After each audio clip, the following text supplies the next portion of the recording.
हर सुबह जिल की शुरुआत बिल्कुल एक जैसी होती थी। सुबह ठीक 7 बजे उठना, 8 बजकर 30 मिनट तक नहा धोकर ब्रेकफास्ट तैयार करना और उसके बाद डैड को ऑफिस के लिए उठाना। आज उसने जो सूप बनाया था उसे पहले खुद चखा, टेस्ट चेक किया, ये कंफर्म किया कि सब कुछ परफेक्ट है या नहीं, और फिर अपने प्लान के नेक्स्ट स्टेप पर बढ़ी। हीरोइन ने अपने डैड को जोर से आवाज दी कि ब्रेकफास्ट तैयार है, अब उठ जाइए, लेकिन कोई जवाब नहीं आया। जिल ने डैड के कमरे में झांककर फिर से बुलाया, पर लग रहा था कि वो इतनी गहरी नींद में है कि आवाज सुन ही नहीं पा रहे। वो धीरे धीरे बेड के पास गई और उनके शोल्डर को हल्के से छुआ ताकि अचानक डर न जाए, लेकिन फिर भी डैड नहीं उठे। अब जिल थोड़ा परेशान हो गई। उसने उन्हें हिलाना शुरू किया क्योंकि अगर अब भी नहीं उठे तो वो काम पर लेट हो सकते थे, लेकिन जवाब में बस एक अजीब सी आवाज आई, जैसे कोई मुंह कर रहा हो। अगले ही पल जिल ने पूरे कमरे में इतनी जोर से चीख मारी कि शायद अकेला पड़ोसी भी सोचने लगा होगा कि अब वो भी डैड बन गया है। जून ने घबरा कर आंखें खोल दी। उसे समझ ही नहीं आ रहा था कि हो क्या रहा है। अचानक ऐसी डरावनी चीख सुनकर वो हड़बड़ाकर बैठ गया। पसीना माथे पर आ गया। उसने चारों तरफ देखा और फिर उसे जिल दिखाई दी। जिल सामने खड़ी चीख रही थी, बस उसे जगाने के लिए। और उसी पल जून को याद आया कि पिछले 2 महीनों से उसके पास कॉन्ट्रैक्ट पर एक बेटी है। जैसे ही जून पूरी तरह जागा, जिल ने चीखना बंद किया, मुस्कुराई और बोली कि ब्रेकफास्ट तैयार है और अब उठने का सही टाइम हो चुका है। करीब 10 साल पहले धरती पर कुछ अजीब सी चीजें दिखाई दी, जिन्हें लोग फॉल्ट्स कहने लगे। इन फॉल्ट्स ने दुनिया की शांति और बैलेंस को पूरी तरह बिगाड़ दिया। शुरू में लोग सिर्फ दरारें देखते थे, लेकिन बाद में जो उनसे बाहर निकला उसने सबको डरा दिया। इन दरारों से बड़ी संख्या में मॉन्स्टर्स निकलने लगे और आम इंसानों के लिए उनसे लड़ना नामुमकिन था। उसी समय कुछ लोगों में अजीब एबिलिटीज जाग गईं, बिना जेंडर या एज की परवाह की। ये लोग हंटर्स कहलाने लगे, जो अपनी एबिलिटीज को कंप्यूटर गेम की तरह ट्रैक कर सकते थे। हंटर्स ने सिटीज की रक्षा की, फॉल्ट्स को कंट्रोल किया और मॉन्स्टर्स का सफाया करना शुरू किया। लेकिन जून के पास कोई स्पेशल एबिलिटी नहीं थी, इसलिए उसने पढ़ाई जारी रखी और एक नॉर्मल जॉब की तलाश की। पढ़ाई खत्म करने के बाद उसे फॉल्ट डिपार्टमेंट में सिविल सर्वेंट की नौकरी मिली और वो डिपार्टमेंट का सबसे जूनियर मेंबर बना। टैलेंट की कमी उसके काम पर साफ दिखती थी। वो रिपोर्ट्स भूल जाता, लेट हो जाता और अक्सर स्कोल्ड भी होता। लेकिन 1 साल की मेहनत के बाद आखिरकार उसे अपना पहला फील्ड असाइनमेंट मिला। जून बहुत एक्साइटेड था। पहली बार उसे किसी फॉल्ट को इन्वेस्टिगेट करने जाना था, लेकिन किस्मत ने यहाँ भी उसका साथ नहीं दिया। मिशन पर जाते समय उसे एक ट्रक ने टक्कर मार दी। तेज रोशनी, जोरदार टक्कर, दर्द की उम्मीद, लेकिन दर्द आया ही नहीं। जब उसने आंखें खोली तो वो समझ नहीं पाया कि वो कहाँ है। आसपास मौजूद लोगों ने बताया कि वो मुरिम नाम की दुनिया में है। ये वो दुनिया थी जहाँ जून अनगिनत बार मरा, असहनीय दर्द और सफरिंग झेली, और हर बार मरने के बाद फिर से जिंदा हो गया। मुरिम पहुंचते ही उसे एक एबिलिटी मिली, एक पॉकेट वॉच। जब भी वो मरता, ये घड़ी उसे एक दिन पीछे भेज देती, जिससे वो पूरा सिनेरियो फिर से जी सकता था। जून बार बार टाइम रिवाइंड करता रहा, गलतियों से सीखता रहा और धीरे धीरे और भी मजबूत होता गया। इतनी बार मर मर कर वापस आया कि उसे याद ही नहीं रहा कि वो पहले कौन था या उसका असली मकसद क्या था। हर रिवाइंड के साथ वो और रूथलेस और पावरफुल बनता गया। आखिरकार वो उस दुनिया का सबसे ताकतवर वॉरियर बन गया। उसका कोई मुकाबला नहीं कर सकता था। मुरिम के लोग उसे कौनमा कहने लगे, हेवनली डेविल। लेकिन जून के मन में सिर्फ एक सवाल था, वापस कैसे जाए। जब वो सबसे मजबूत बन गया तो रिवॉर्ड के तौर पर उसे अचानक उसी रियलिटी में वापस भेज दिया गया जहां से वो कभी गिरा था। जून की आंख अस्पताल में खुली, लेकिन उसे अजीब सा अच्छा महसूस हो रहा था। उसने आराम से उठकर कपड़े पहने और ऐसे बाहर चला गया जैसे घर से उठा हो। डॉक्टर्स हैरान थे। कल ही वो ट्रक एक्सीडेंट में था, 5 घंटे की सर्जरी हुई थी और आज ये आदमी खुद चल रहा है। जून समझ गया कि उसने दूसरी दुनिया में बहुत लंबा समय बिताया है। उसे अपनी असली दुनिया की आदतें याद ही नहीं रही। उसे एक लंबा एडेप्टेशन फेज झेलना पड़ेगा। उसने अपना स्टेटस विंडो देखा, सारी स्टैट्स मैक्सिमम थी। वो इस दुनिया का बेस्ट हंटर बन चुका था। अब उसे अपनी पुरानी जॉब की जरूरत नहीं थी। मुरिम की यादें उसे डराती थी। उसके हाथों पर खून की नदियां बह चुकी थी। वो किसी पर भरोसा नहीं करता था। उसे ये भी याद नहीं था कि वो कितनी बार मर चुका है। और उसी पल उसने तय किया, अब वो नॉर्मल रहना चाहता है, जॉब करना चाहता है, एक ऑर्डिनरी लाइफ जीना चाहता है। डिसीजन लेने के बाद जून मेयर्स ऑफिस पहुंचा। सही फ्लोर, सही रूम और अंदर जाकर ग्रीटिंग। डिपार्टमेंट के सारे लोग अचानक फ्रीज हो गए। ग्रेग ने सबसे पहले पूछा, आर यू ओके? जून ने शांत आवाज में जवाब दिया कि वो बिल्कुल ठीक है, कुछ भी गलत नहीं हुआ। ग्रेग ने नोटिस किया कि जून अब अलग तरह से बोल रहा है, कॉन्फिडेंट, स्टेबल। उसका शरीर भी पहले से मजबूत लग रहा था। पहले वो फ्रेजाइल दिखता था, अब नहीं। ग्रेग ने उसे ऊपर से नीचे तक देखा और फिर रियलाइज किया कि उसकी हाइट भी थोड़ी बढ़ गई है। जून ने कामली सारे कॉम्प्लीमेंट्स के लिए धन्यवाद कहा, लेकिन ये जाहिर नहीं होने दिया कि उसके अंदर सब कुछ बदल चुका है। जून ने सबको रियश्योर किया कि भले ही उसका अपीयरेंस बदल गया हो, लेकिन वो अब भी वही जून है जो पहले डिपार्टमेंट में उनके साथ काम करता था। इसके बाद उसने साफ साफ बताया कि एक्सीडेंट के बाद वो शॉक में था और उसे मेमोरी इश्यूज हो रहे हैं, इसलिए वो ये कंफर्म करना चाहता है कि उसका वर्क प्लेस एग्जैक्टली कहाँ है। लेकिन ग्रेग को उसकी बातें सुनकर और भी ज्यादा डाउट होने लगा। उसे लगने लगा कि जून की हर बात उसे सस्पिशियस बनाने के लिए काफी है। वहीं ओलिविया, जो अब तक बस उसे देखकर हल्की सी मुस्कुरा रही थी, पूरी तरह श्योर थी कि ये वही जून है, बस पहले से ज्यादा हैंडसम। बॉस को न तो जून की बातें कन्विंसिंग लगी,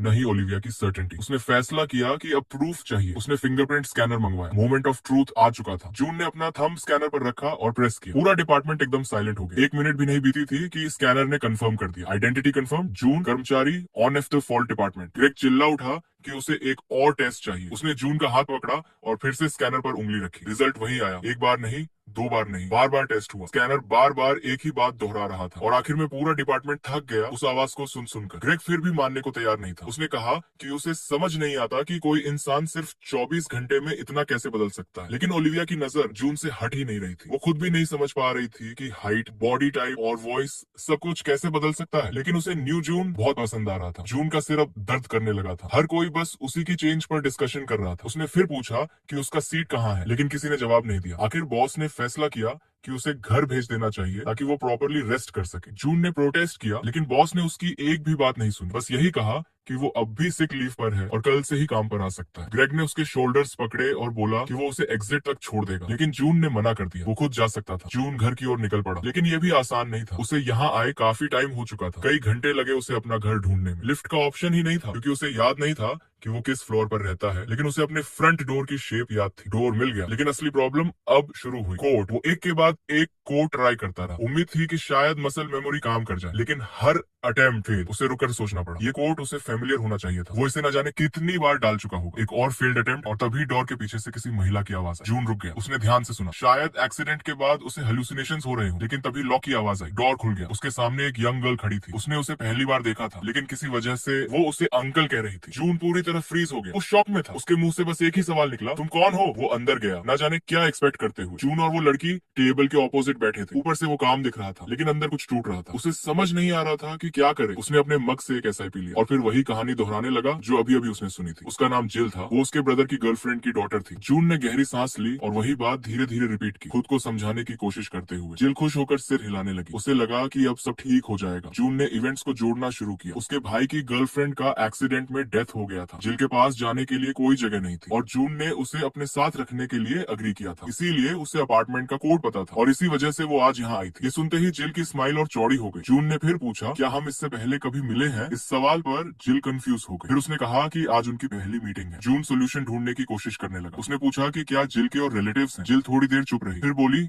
कि उसकी माँ ऑर्फन थी, उसके पास कोई और नहीं है। जून का ध्यान अचानक टेबल पर रखी प्लेट पर गया। उसने पूछा कि ये क्या है? जिल की आंखों में उम्मीद चमक उठी। वो एक्साइटेड होकर बताने लगी कि ये अमोरस ऑमलेट और राइस है। उसने जून के लिए बनाया था, काम के बाद खाने के लिए। लेकिन अचानक जून ने उसे रोक दिया। उसने कहा कि वो उसे अपने घर में नहीं रख सकता। ये सुनते ही जिल भड़क गई। वो उछलकर खड़ी हो गई और चिल्लाने लगी। उसने कहा कि उसने प्रॉमिस किया था। उसने अपना फोन निकाला, चैट्स खोली और जून को दिखाया। सब प्रूफ वहाँ मौजूद था। अब जून को सच बताना पड़ा। उसने कहा कि वो कल तक हॉस्पिटल में था, एक्सीडेंट हुआ था, आज ही डिस्चार्ज हुआ है और सबसे इंपॉर्टेंट बात, उसकी मेमोरी चली गई है। उसे न अपना भाई याद है, न वो लड़की जिससे उसने प्रॉमिस किया था। वो नहीं जानता था कि जिल के आर यू ओके का जवाब कैसे दे। उसका शरीर पूरी तरह ठीक है, लेकिन मेमोरी बहुत बुरी तरह फेल कर रही है। उसने साफ कहा कि अभी उसके लिए किसी की केयर लेना मुश्किल होगा। उसे खुद अडेप्ट होने में टाइम लगेगा। जिल एकदम चुप हो गई। वो सोचने लगी कि सिचुएशन को कैसे ठीक किया जाए। अचानक वो चिल्लाई, लेट्स मेक अ कॉन्ट्रैक्ट। जून को समझ ही नहीं आया कि वो क्या बोल रही है। उसने पूछा कि किस तरह का कॉन्ट्रैक्ट? जिल ने सीधे कहा, आप मेरे फादर बन जाइए जब तक मैं स्कूल से ग्रेजुएट नहीं हो जाती। उसी पल जून को रिग्रेट हुआ कि उसने सवाल पूछा। ये प्रपोजल पागलपन था, लेकिन जिल रुकी नहीं। वो उसके पास आई, उसका हाथ पकड़ लिया और उसे कन्विंस करने लगी। उसने कहा कि जून को मेमोरी लॉस है, अडेप्ट करना मुश्किल होगा, लेकिन वो उसकी मदद कर सकती है। क्लीनिंग, वॉशिंग, कुकिंग सब कुछ वो संभालेगी और बदले में जून उसे अपने साथ रहने देगा जब तक वो स्कूल कंप्लीट नहीं कर, कम से कम 6 महीने बाकी थे जब तक वो डॉर्म में शिफ्ट करती। जून ने इस बात पर अच्छे से सोचा क्योंकि ये कंडीशन बिल्कुल भी बुरी नहीं थी, नहीं बल्कि काफी ज्यादा अच्छी थी। वो बहुत लंबा समय मिडिल एजेस में एक बिल्कुल अलग दुनिया में रह चुका था। मॉडर्न वर्ल्ड में खुद को अडेप्ट करने के लिए उसे वक्त चाहिए था। वो जिल से जो चीजें नहीं जानता था उनके बारे में पूछ सकता था, हेल्प ले सकता था और ये सब दोनों के लिए फायदेमंद था। जून ने अपना ब्रीफ केस खोला, उसमें से पेपर और पेन निकाले और जिल से कहा कि वो कॉन्ट्रैक्ट तैयार करने के लिए रेडी है। ये सुनते ही जिल शॉक में आ गई। उसे लगा था कि उसका प्लान फेल हो गया है, लेकिन अब उसे खुद अपने कानों पर भरोसा नहीं हो रहा था। जून चुपचाप टेबल पर बैठ गया और कुछ लिखना शुरू कर दिया। ऐसा लग रहा था जैसे इस वक्त कोई $multi-million डील फाइनल हो रही हो। जून ने उसे एक पेपर दिया। उस पेपर में वो सारे रूल्स लिखे थे जिनके साथ अब दोनों को रहना था। उसने जिल से कहा कि अगर कुछ अनक्लियर लगे या कुछ करेक्शन चाहिए तो वो बता दे। कॉन्ट्रैक्ट में डेडलाइंस लिखी थी, रिसीप्ट्स देने की रिस्पॉन्सिबिलिटी थी, एक्सपेंसेस का पूरा हिसाब और सारे हाउस होल्ड ड्यूटीज भी। जून ने एक बार फिर पूछा कि क्या कोई ऐसी बात है जो जिल को समझ नहीं आई या जिससे वो अग्री नहीं करती। जिल ने जवाब दिया कि उसे सब कुछ ठीक लग रहा है और वो सेटिस्फाइड है। अब कॉन्ट्रैक्ट लागू होने के लिए बस एक आखिरी स्टेप बाकी था। जून ने अपना पेन जिल था कि वो अभी रो देगी, लेकिन ये सब बिल्कुल वैसा ही था जैसा वो चाहती। वो पेपर्स पर झुकी, साइन किया और कहा कि वो अपनी पूरी कोशिश करे, और उसी पल उसके चेहरे पर एक स्माइल आ गई। सब कुछ डिसाइड हो चुका था। फिर जिल ने हिम्मत करके पूछा कि क्या वो जून को फादर कह सकती है। जून ने हाँ कह दी। इसके बाद वो अपने रूम की तरफ चला गया। पीछे से जिल ने आवाज दी कि वो उसे सिर्फ उसके नाम से बुलाए। जून ने इस बात पर भी अग्री कर लिया। जिल ने कॉन्ट्रैक्ट को सीने से लगा लिया और राहत की सांस ली। उसे हैरानी हो रही थी कि वो इतनी जल्दी इस सब का आदी हो गया। तभी उसे याद आया कि वो कुछ भूल गई है। वो तुरंत उसके पीछे चल पड़ी। रूम में झांकने से पहले ही वो बोलने लगी, लेकिन जैसे ही उसकी नजर अंदर पड़ी वो वहीं रुक गई। उसके सामने एक स्ट्रॉन्ग पंप्ड अप नंगा शरीर था। जिल की सांस अटक गई। वो चाहकर भी नजर नहीं हटा पाई, भले ही वो उसका फादर था, इतना अट्रैक्टिव फादर, और वो भी सिर्फ एक कॉन्ट्रैक्ट के तहत। वो तभी मुड़ी जब जून ने जल्दी से टी शर्ट पहन ली और उसकी तरफ देखने लगा। जून को अभी भी समझ नहीं आया कि क्या हुआ था। उसने बात जारी रखी और पूछा कि उसे और क्या चाहिए। जिल के चेहरे पर पसीना आ गया। वो घबराकर बताने लगी कि फ्रिज में खाना खत्म हो गया है और उसे स्टोर जाना पड़ेगा। जून 1 ने सार्कास्टिक तरीके से पूछा कि क्या ये सच है, लेकिन असल में वो ऑलरेडी अपना वॉलेट निकाल चुका था। उसने अपना कार्ड निकाला, जिल को दिया और कहा कि अब वो उसी से पेमेंट करेगी। जिल ने उसकी तरफ देखा, कार्ड लिया और शॉक्ड रह गई। क्या वो इतनी जल्दी उस पर ट्रस्ट कर सकता है? जिल को इतनी जल्दी रिस्पॉन्सिबिलिटी लेने में डर लग रहा था। तभी उसके दिमाग में एक प्लान आया। जून ने अपनी मेमोरी खो दी थी। अगर वो लोकल स्टोर जाएगा तो शायद कुछ याद आ जाए। फेमिलियर जगह उसकी मेमोरी ट्रिगर कर सकती थी। ये आइडिया काफी सही लग रहा था। जून ने भी अग्री कर लिया और उसके साथ चल पड़ा। स्टोर पास वाली स्ट्रीट पर ही था। दोनों जल्दी वहाँ पहुंच गए, लेकिन इस बार भी जून को कुछ याद नहीं आया। वे वेजिटेबल स्टैंड पर रुके। जिल ने उससे कहा कि अब भी कुछ टाइम तक वो इन्हीं सब्जियों से खाना बना दे, लेकिन जून का ध्यान बार बार मीट डिस्काउंट वाले एडवर्टाइजमेंट पर जा रहा था। वो बस वही रिपीट कर रहा था। आखिरकार उसने अग्री कर लिया। उसने जिल को थैंक्स कहा और बोला कि उसे ये ठीक लगा। जिल फिर से खुश हो गई कि उसने उसकी बात मान ली। तभी अचानक एक अजीब आवाज आई। हवा में टेंशन फैल गई। ऐसा लग रहा था कि कुछ होने वाला है। जून ने कंफ्यूज होकर पूछा कि क्या हो रहा है। जिल के चेहरे से साफ था कि वो सब समझ चुकी है। उसी पल हवा में एक पोर्टल खुल गया। लोग पैनिक में भागने लगे। जिल ने तुरंत अपनी बैग से गन निकाली। वो रेडी थी जो भी बाहर आने वाला है उससे लड़ने के लिए। ये एक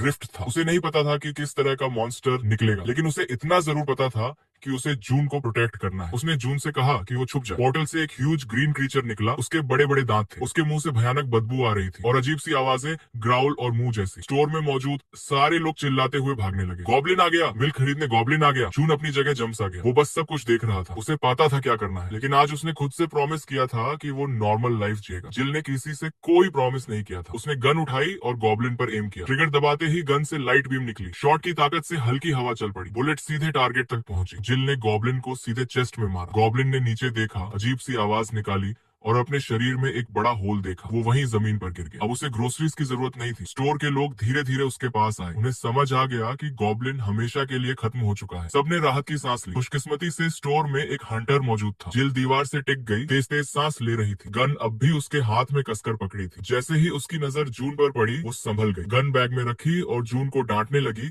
कि डेंजर में वो ऐसे खड़ा क्यों था। जून ने माफी मांगी और कहा कि आगे से सावधान रहेगा। यही सुनना जिल चाहती। वो शांत हो गई। पुलिस गॉब्लिन के पास पहुंच चुकी थी। वो अकेला था, कोई कैजुअलिटी नहीं हुई थी। पुलिस जिल की तरफ आई क्योंकि ये सब उसकी वजह से हुआ था। ऑफिसर ने पूछा कि क्या उन्होंने गॉब्लिन को मारा, लेकिन उसकी नजर जून पर थी। जून ने जल्दी से जिल को आगे कर दिया और कहा कि गॉब्लिन उसकी बेटी ने मारा है। ऑफिसर शॉक में था। लड़की सिर्फ 14 साल की। उसे यकीन नहीं हुआ, लेकिन प्रोफेशनल रहते हुए उसने डिटेल्स मांगी, आईडी, फोन नंबर, पता और बैंक अकाउंट। गॉब्लिन को मारने का रिवॉर्ड था। और हाँ डियर यूट्यूब व्यूअर, सब्सक्राइब और लाइक करने का भी रिवॉर्ड है। जो ऐसा करेगा कल उसकी लाइफ में किस्मत चमकेगी। आप खुद शॉक हो जाएंगे। आपका सपोर्ट मेरे लिए बहुत इंपॉर्टेंट है। Have a nice day. Goblin और रिफ्ट डिस्ट्रॉय करने का यही प्राइस था। पुलिस ये रिवॉर्ड लोगों की सेफ्टी के लिए देती है। ऑफिसर ने कहा कि फादर बैंक अकाउंट दे सकता है। जून ने सोचा और फिर जिल से कहा कि वो अपना अकाउंट बताए। जिल शॉक्ड रह गई। जून ने कहा कि ये फेयर है क्योंकि गॉब्लिन उसने मारा। जिल खुशी से लाल हो गई और जल्दी जल्दी अकाउंट नंबर बता दिया। दोनों घर लौट आए। जिल डिनर बना रही थी कि अचानक फोन पर नोटिफिकेशन आया। उसने स्क्रीन देखी और शॉक हो गई। गॉब्लिन और रिफ्ट डिस्ट्रॉय करने पर उसे 1,50,000 मिले थे सोल पुलिस की तरफ से। जून ने मैसेज पढ़ लिया। सिर्फ एक गॉब्लिन के लिए इतनी बड़ी रकम। अगर इतना पैसा मिलता है तो फिर उसके साथ रहने का क्या मतलब था? यही सवाल उसके दिमाग में आया। उसकी नाइविटी उसे काफी प्यारी लगी। जिल ने धीरे धीरे समझाना शुरू किया। उसने बताया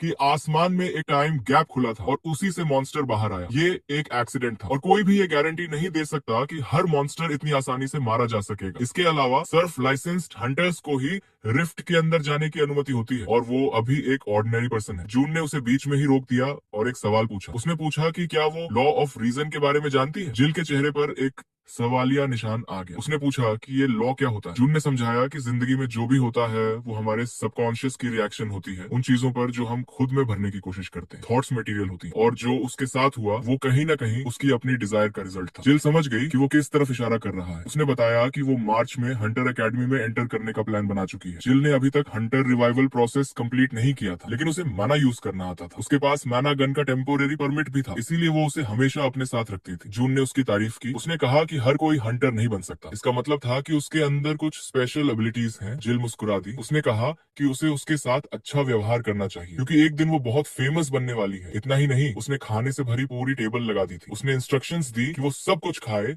और कुछ भी छोड़े नहीं, और उसे प्लेजेंट एपेटाइट विश किया। अपनी फ्यूचर प्लान्स पर बात करने के बाद जिल को एहसास हुआ कि उसे ये तक नहीं पता कि जून का काम क्या है। उसके दिमाग में जो सवाल आया वो तुरंत पूछ बैठी। डिनर करते हुए जून ने जवाब दिया कि वो मेयर ऑफिस में एक ऑर्डिनरी सिविल सर्वेंट है। जिल को राहत मिली। वो डर रही थी कि कहीं उसका काम डेंजरस ना हो। उसने उसे खाने की एक और प्लेट दी। बॉन अपेटी कहा और गुड नाइट विश की। इतने सारे इवेंट्स के बाद वो दिन आखिरकार खत्म हो गया, लेकिन सुबह बहुत जल्दी आ गई। अब जून सिटी हॉल बिल्डिंग की तरफ बढ़ रहा था। वर्किंग डे शुरू होने में अभी लगभग 5 मिनट बाकी थे। ऐसा लग रहा था जैसे टाइम रुक गया हो। पूरा डिपार्टमेंट बस यही देखने के लिए रुका था कि क्या वो आज काम पर आएगा। ऑफिस का दरवाजा खुला। जून अंदर आया जैसे कुछ हुआ ही ना हो। उसने नॉर्मल तरीके से हेलो कहा। उसकी आवाज सुनते ही सारे कोलीग्स उसी तरफ मुड़ गए। ग्रेग ने अपना सरप्राइज छुपाए बिना पूछा कि वो कैसा फील कर रहा है और क्या वो काम कर पाएगा। लगता था कि कल वो यहाँ नहीं था और चेक्स फिर से शुरू हो गए। जून ने उसकी चिंता के लिए धन्यवाद दिया और सबको अश्योर किया कि वो ठीक है। डिपार्टमेंट हेड शांत रहने की कोशिश कर रहा था। वो अपनी चेयर पर बैठा और जून से कहा कि अगर उसे कोई दिक्कत हो तो वो कभी भी उससे कांटेक्ट कर सकता है। इसके बाद उसने खाली पड़ी चेयर की तरफ इशारा किया और कल पूछे गए सवाल का आखिरकार जवाब दिया। वही जून की सीट थी। जब जून चेयर पर बैठा तो पास बैठे एक आदमी ने कहा कि अगर उसे कुछ याद ना आए तो वो उससे कांटेक्ट कर सकता है। जून झिझक गया। उसे नहीं पता था कि ये आदमी कौन है, इसका नाम क्या है और ये उसकी मदद क्यों कर रहा है। उसके चेहरे के एक्सप्रेशन से वो आदमी सब समझ गया। उसने तुरंत कहा कि उसका नाम नेट है, वो उसका डायरेक्ट सुपीरियर है और ग्रेग उससे ऊपर चार्ज में है। जून ने नेट को धन्यवाद दिया, खुद को इंट्रोड्यूस करने के लिए, हेल्प ऑफर करने के लिए और डिपार्टमेंट की सिचुएशन क्लियर करने के लिए। ग्रेग ने अपनी वॉच देखी और कहा कि वर्किंग डे शुरू हो चुका है। ऐसा लग रहा था कि सब किसी का इंतजार कर रहे हैं। नेट ने जल्दी से कहा कि वो जिस पर्सन का इंतजार कर रहे हैं वो एक बहुत वैल्यूएबल हंटर है, इसलिए उसे सारी इन्फॉर्मेशन देना जरूरी है। इस पर ग्रेग ने सार्कास्टिक तरीके से पूछा कि क्या वो सच में इतना वैल्यूएबल है, लेकिन इससे फर्क नहीं पड़ता था। हंटर अब भी नहीं आया था। तभी अचानक दरवाजे के जोर से खुलने की आवाज आई। भारी सांसों की आवाज के साथ सब पीछे मुड़े। दरवाजे पर एक खूबसूरत रेड हेयर्ड लड़की खड़ी थी। उसका सिर झुका हुआ था। ऐसा लग रहा इस सवाल का जवाब तो पहले से ही साफ था। हाँ, वो लेट थी, लेकिन जैसे ही ग्रेग की नजर उस पर पड़ी वो एकदम से हाथ हिलाने लगा और खुद को ही ब्लेम करने लगा। बोलने लगा कि गलती उसी की थी, उसे पहले जाकर उससे मिलना चाहिए था। तभी नेट ने उनकी तरफ उंगली की और जॉन से कहा कि जाकर हेलो बोलो, क्योंकि यही उनकी नई हंटर है। जून के चेहरे पर एक अजीब सा सवाल लटका हुआ था, जैसे उसे समझ ही नहीं आ रहा हो कि आखिर कोई हंटर उनके डिपार्टमेंट में क्यों आई है। बॉस ने उसका हाथ पकड़ा और उसे अपने साथ खींचते हुए चल दिया और चलते चलते समझाने लगा कि असल में हो क्या रहा है। उनका डिपार्टमेंट रिफ्ट्स यानी फॉल्ट्स को ढूंढने और मैनेज करने का काम करता है और आमतौर पर हर मिशन में उनके साथ एक हंटर होती है। मिस केट अब जून के साथ रहेंगी और उसके काम में हेल्प करेंगी। जून ने फॉर्मल सा हेलो कहा और उसकी तरफ ध्यान से देखने लगा। तभी अचानक नेट ने बोल दिया कि केट को जून की वार्ड बनना था, लेकिन अब ऐसा नहीं होगा। ये सुनकर जून और केट दोनों चौंक गए और सवाल भरी नजरों से नेट को देखने लगे। नेट थोड़ी देर हिचकिचाया, उसके माथे पर पसीना आ गया, लेकिन फिर भी उसने बोलना जारी रखा। उसका कहना था कि जून इस वक्त मिशन पर जाने की हालत में नहीं है, इसलिए ये टास्क अब वो खुद हैंडल करेगा। जून के अंदर गुस्सा उबलने लगा क्योंकि शुरू से ये काम उसी का था, लेकिन नेट अपनी बात पर अड़ा रहा। उसका तर्क था कि बेहतर यही होगा क्योंकि किसी को नहीं पता उस एक्सीडेंट के क्या कॉन्सिक्वेंसेज निकल सकते हैं। तभी ग्रेग भी बीच में कूद पड़ा और बोला कि उसे भी चिंता है कि जून नॉर्मल तरीके से काम कर पाएगा या नहीं। जून को कुछ समझ ही नहीं आ रहा था, क्या ये लोग उसे एक इरेस्पॉन्सिबल एम्प्लॉय दिखाने की कोशिश कर रहे हैं। उसने साफ और कॉन्फिडेंट आवाज में कहा कि ये उसका काम है और वही इसे करेगा, लेकिन नेट और ज्यादा पैनिक करने लगा और उसे समझाने लगा कि उसे खुद पर ज्यादा प्रेशर नहीं डालना चाहिए। ग्रेग ने भी माहौल और बिगाड़ते हुए चिल्लाना शुरू कर दिया कि जून तो ढंग से जॉब भी नहीं ढूंढ पाया था। जून बाहर से शांत रहने की कोशिश कर रहा था, लेकिन अंदर उसके इमोशंस ब्लास्ट करने वाले थे। उसने गहरी सांस ली और फिर से कॉन्फिडेंट तरीके से बोला कि वो अपनी ड्यूटी खुद निभाएगा। अब नेट और रेजिस्ट नहीं कर पाया। वो समझ गया कि जून को ये चांस चाहिए खुद को प्रूव करने का और आखिरकार उसने हार मान ली। कुछ देर तक ऑफिस के अंदर से बहस और चीखने चिल्लाने की आवाजें आती रहीं और फिर सब लंच पर चले गए। ग्रेग और नेट बाहर बैठे अब भी उसी बात पर डिस्कस कर रहे थे। एक को लग रहा था कि जून को मिशन पर भेजना पागलपन है, जबकि दूसरा समझाने की कोशिश कर रहा था कि जून उनके डिपार्टमेंट का एम्प्लॉई है और जो भी हुआ हो उसे एक मौका तो मिलना ही चाहिए, क्योंकि वो अपना पहला टास्क कभी कर ही नहीं पाया। ग्रेग के दिमाग में थॉट्स दौड़ रहे थे। उसे पता था इस डिसीजन के कॉन्सिक्वेंसेस जरूर होंगे, लेकिन अच्छे होंगे या बुरे ये कोई नहीं जानता था। आखिरकार उसने मान लिया और अग्री कर लिया। कुछ ही देर बाद जून और केट अपने पहले मिशन के लिए निकल पड़े। जून रास्ते भर इंस्ट्रक्शंस को ध्यान से पढ़ता रहा और केट शांति से उसका इंतजार करती रही। उसने पेपर्स फोल्ड किए और डिसाइड किया कि इन्फॉर्मेशन इनफ है। सब सही तरीके से हैंडल करने के लिए कई बार पढ़ने के बाद उसे क्लियर हो गया था कि करना क्या है। उसकी रिस्पॉन्सिबिलिटी थी रिफ्ट से जुड़ी सारी डिटेल स्टडी करना और हंटर एकेडमी की तरफ से सपोर्ट भी एलोकेट किया गया था। जैसे ही उसने डॉक्यूमेंट से नजर हटाई, पीछे सीट से लड़की की आवाज आई। उसने बताया कि उसका नाम केट है और वो 21 साल की है। जून ने इतनी देर चुप रहने के लिए सॉरी कहा और बताया कि उसे डॉक्यूमेंट्स चेक करने थे। वो मुड़ा तो उसकी नजर केट की लैप पर रखी चीज पर गई। जून ने पूछा, ये क्या है? केट ने कैजुअली बताया कि ये उसका यूनिफॉर्म और वेपन्स हैं जो मॉन्स्टर्स से फाइट करने के लिए मैंडेटरी होते हैं। तभी अचानक कार रुक गई। ड्राइवर ने अनाउंस किया कि वो लोकेशन पर पहुंच चुके हैं। दोनों ने उसे थैंक यू कहा और बाहर निकल आए। जून के चेहरे पर कोई एक्सप्रेशन नहीं था। वहीं केट ने केस का बटन दबाया। एक हल्की सी क्लिक की आवाज आई। केस खुला और उसके अंदर एक अजीब सा ग्रीनिश स्फीयर दिखाई दिया। केट ने उसे उठाया और अपने चेस्ट से लगा लिया। जून उसके एक्शंस देखकर कंफ्यूज हो गया। अगले ही सेकंड वो स्फीयर कलर चेंज करने लगा और ग्लो करने लगा और उसी पल वो पूरी तरह से केट के शरीर को कवर कर गया। ये उसका कॉम्बैट सूट था। जून अपनी नजरें हटा ही नहीं पाया। एक तो इसलिए कि एक छोटी सी बॉल ने अपने आप आउटफिट चेंज कर दिया और दूसरा इसलिए कि वो सूट उस पर परफेक्टली फिट बैठ रहा था। केट थोड़ी एम्बेरेस्ड हो गई और पूछ बैठी, क्या ये पहली बार देख रहे हो? जून ने हल्के से सिर हिला दिया। रास्ते में केट ने बताया कि ये सूट लोवेस्ट प्रोटेक्शन लेवल का है, फिर भी इसकी प्राइस करीब 3 मिलियन है और उसकी सोर्ड भी कोई खास टॉप लेवल वेपन नहीं है। वो थोड़ी देर रुकी और पूछा कि वो उसे क्या कहकर बुलाए। जून ने कहा उसे फर्क नहीं पड़ता। तब केट ने सजेस्ट किया कि वो उसे मैनेजर कहे, क्योंकि रिफ्ट्स की रिस्पॉन्सिबिलिटी उसी की है। सिक्योरिटी चेक कंप्लीट हुआ और फाइनली वो आगे बढ़ सके। जून ने उसकी बात मान ली। वो स्टोन पाथ पर चलते हुए आगे बढ़े और कुछ ही देर में अपने मिशन के मेन टारगेट तक पहुंच गए। उनके सामने एक ह्यूज ग्लोइंग पोर्टल था, एक रिफ्ट जिसके अंदर ना जाने कितने मॉन्स्टर्स छिपे हो सकते थे। केट का पहले वाला कॉन्फिडेंस कहीं गायब हो गया। वो थोड़ी हेजिटेंट हो गई और बोली कि ये उसका पहली बार है जब वो अकेले रिफ्ट में एंटर कर रही है। तभी एक रफ मेल वॉइस सुनाई दी जो केट को जानी पहचानी लगी। ये माइकल था और उसके साथ कुछ और हंटर्स भी थे जो पहले उसके साथ काम कर चुके थे। साफ लग रहा था कि माइकल का मेन गोल केट को हुक करना और नीचा दिखाना है। उसने ताना मारा कि उसे लगा था वो अब हंट्रेस नहीं रही। फिर उसने जून को ऊपर से नीचे तक देखा और पूछा, क्या उसने किसी गिल्ड ज्वाइन की है? फिर झुककर सार्कास्टिक टोन में बोला कि उसे तो माना यूज करना भी नहीं आता। केट ने सिर झुका लिया। उसके बाल उसका चेहरा ढक गए। वो पूरी तरह टूटने के एज पर थी। माइकल को लगा वो जीत चुका है, लेकिन फिर भी नहीं रुका और नए कोलीग के सामने उसे और ह्यूमिलिएट करने लगा। जून ने बीच में पूछा कि क्या केट इस थक को जानती है? केट ने बताया कि वो दोनों पहले हंटर कोर्स में साथ थे। तभी माइकल की नजर जून के बैच पर गई और वो हंस पड़ा। जब उसे पता चला कि केट अब सिटी हॉल की कॉन्ट्रैक्ट वर्कर है, वो हंसते हंसते आंसू पहुंचने लगा। उसे ये आइडिया बड़ा फनी लग रहा था कि ऐसी लड़की को किसी गिल्ड ने एक्सेप्ट नहीं किया और अब वो सिर्फ कॉन्ट्रैक्ट पर काम कर रही है। जून ने इस मैडनेस को रोकते हुए कहा कि वो जो कर रहा है वो ऑनेस्टली पैथेटिक लग रहा है। माइकल ने सपोर्ट पाने के लिए अपने साथियों की तरफ देखा और उंगली उठाकर जून को गाली दी। फिर उसका कॉलर पकड़कर ऊपर उठा लिया। केट चीख पड़ी। माइकल ने धीरे से फुसफुसाया कि अगर मिस्टर सिविल सर्वेंट को दिक्कत है तो रोक कर दिखाए। माइकल चिल्लाने लगा। उसका चेहरा इतना पास था कि जून के बाल तक हिलने लगे। अब जून खुद को कंट्रोल नहीं कर पाया। उसकी आंखें गुस्से से सिकुड़ गईं, जैसे उनमें खून भर गया हो। ये देखकर माइकल डर गया, लेकिन फिर भी उसने उसे छोड़ा नहीं। तभी उसके दिमाग में एक क्रीपी वॉइस गूंजी, अगर 3 सेकंड में छोड़ दिया तो माफ कर दिया जाएगा। जून की आंखें और लाल हो गईं। वो उस बेवकूफ को घूर रहा था जो उसे धीरे धीरे नीचे उतार रहा था। माइकल के चारों ओर काला धुआं घूमने लगा, जैसे अटैक करने को रेडी हो। उसे सांस नहीं आ रही थी और वो हांफने लगा, लेकिन ये सब सिर्फ माइकल और जून ही देख पा रहे थे। तभी उसके एक साथी ने उसका कंधा हिलाया और पूछा, क्या वो ठीक है? उसी पल माइकल जमीन पर गिर गया और हाथों से चेहरा ढककर पीछे की तरफ रेंगने लगा। उसके दोस्त पैनिक में आ गए। बाहर से ऐसा लग रहा था जैसे वो पागल हो गया हो और तभी उसकी पैंट्स गीली हो गई। वो रिफ्ट के सामने पीली पंडल में बैठा था। केट शॉक में सब देख रही थी। उसे खुशी थी कि जिसने उसे हर्ट किया उसे सजा मिली, लेकिन उसे समझ नहीं आ रहा था कि असल में हो क्या रहा है। जून सेटिस्फाइड सा ग्रीन करता है और माइकल को पूरी तरह खत्म करने का फैसला करता है। वो सरप्राइज फेस बनाकर हाथ बढ़ाता है और पूछता है कि क्या वो ठीक है और उठ सकता है, लेकिन ये सब दूसरों के लिए एक मास्क था। वो झुक कर उसे एक आखिरी मैसेज देता है जो सिर्फ दोनों सुनते हैं। वही डेविलिश वॉइस फिर गूंजी, अगर जान प्यारी है तो आगे इंटरफियर मत करना। माइकल रोने लगता है, नाक से बबल्स निकलते हैं और वो चिल्लाता है कि वो सब मान लेगा। उसकी टीम पूरी तरह पैनिक में थी और केट ने अपना चेहरा हाथों से ढक लिया। जून उसके पास से तेजी से निकलता है और केट को बुलाता है कि उसके पीछे आओ। इससे पहले कि इससे भी बुरा कुछ हो,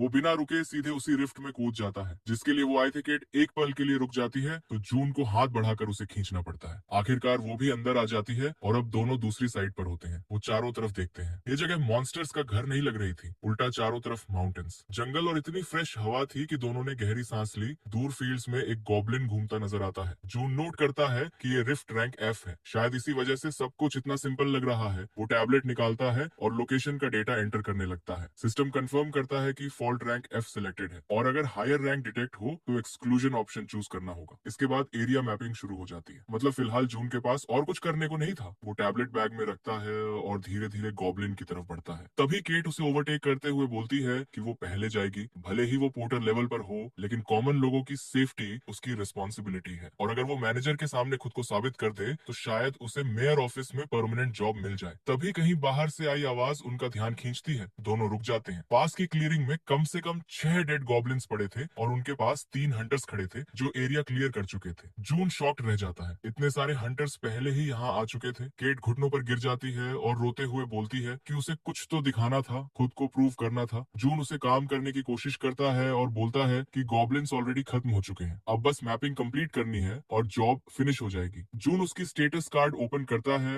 और चौंक जाता है। उसके पैरामीटर्स तो एक नॉर्मल पर्सन जैसे थे, लेकिन तभी उसकी नजर एक स्किल पर जाती है। S rank fencing. केट बताती है कि शुरू में वो बहुत खुश थी क्योंकि ऐसी हाई रैंक स्किल्स बहुत कम लोगों के पास होती हैं। कोर्स के दौरान वो टॉप स्टूडेंट्स में थी, लेकिन बोलते बोलते उसकी हालत बिगड़ने लगती है। वो अपने फायरी रेड हेयर की एक लट दांतों से दबाती है और बताती है कि जब स्किल डेमोन्स्ट्रेट करने का वक्त आया तब सब प्लान के हिसाब से नहीं हुआ क्योंकि उसके पास माना ही नहीं था। थर्ड लेवल पर माना अवेकन होना चाहिए था, लेकिन वो सेकंड लेवल तक भी नहीं पहुंच पाई। तभी अचानक जून उसकी कोहनियां पकड़कर जोर से खींचता है और चिल्लाता है। ठीक उसी जगह जहां वो रो रही थी एक भारी चीज जोर से आकर जमीन में धंस जाती है। वो एक हग मेज थी जो पूरी ताकत से फेंकी गई थी। केट ऊपर देखती है और 3 गॉब्लिन्स उनकी तरफ बढ़ते हुए नजर आते हैं। जून उसे उठाता है और हौसला देता है ताकि वो फेलियर के बारे में सोचे भी नहीं। वो उसके कान में बोलता है कि फाइट अभी शुरू हो रही है और अब खुद को संभालने का वक्त है। वो उसे पीछे से हल्का सा पुश करता है ताकि वो कम से कम एक कदम तो आगे बढ़ाए। केट खुद को संभालती है, फोकस करती है और गॉब्लिन्स की तरफ दौड़ पड़ती है, सोर्ड निकालते हुए पूरी तरह अटैक के लिए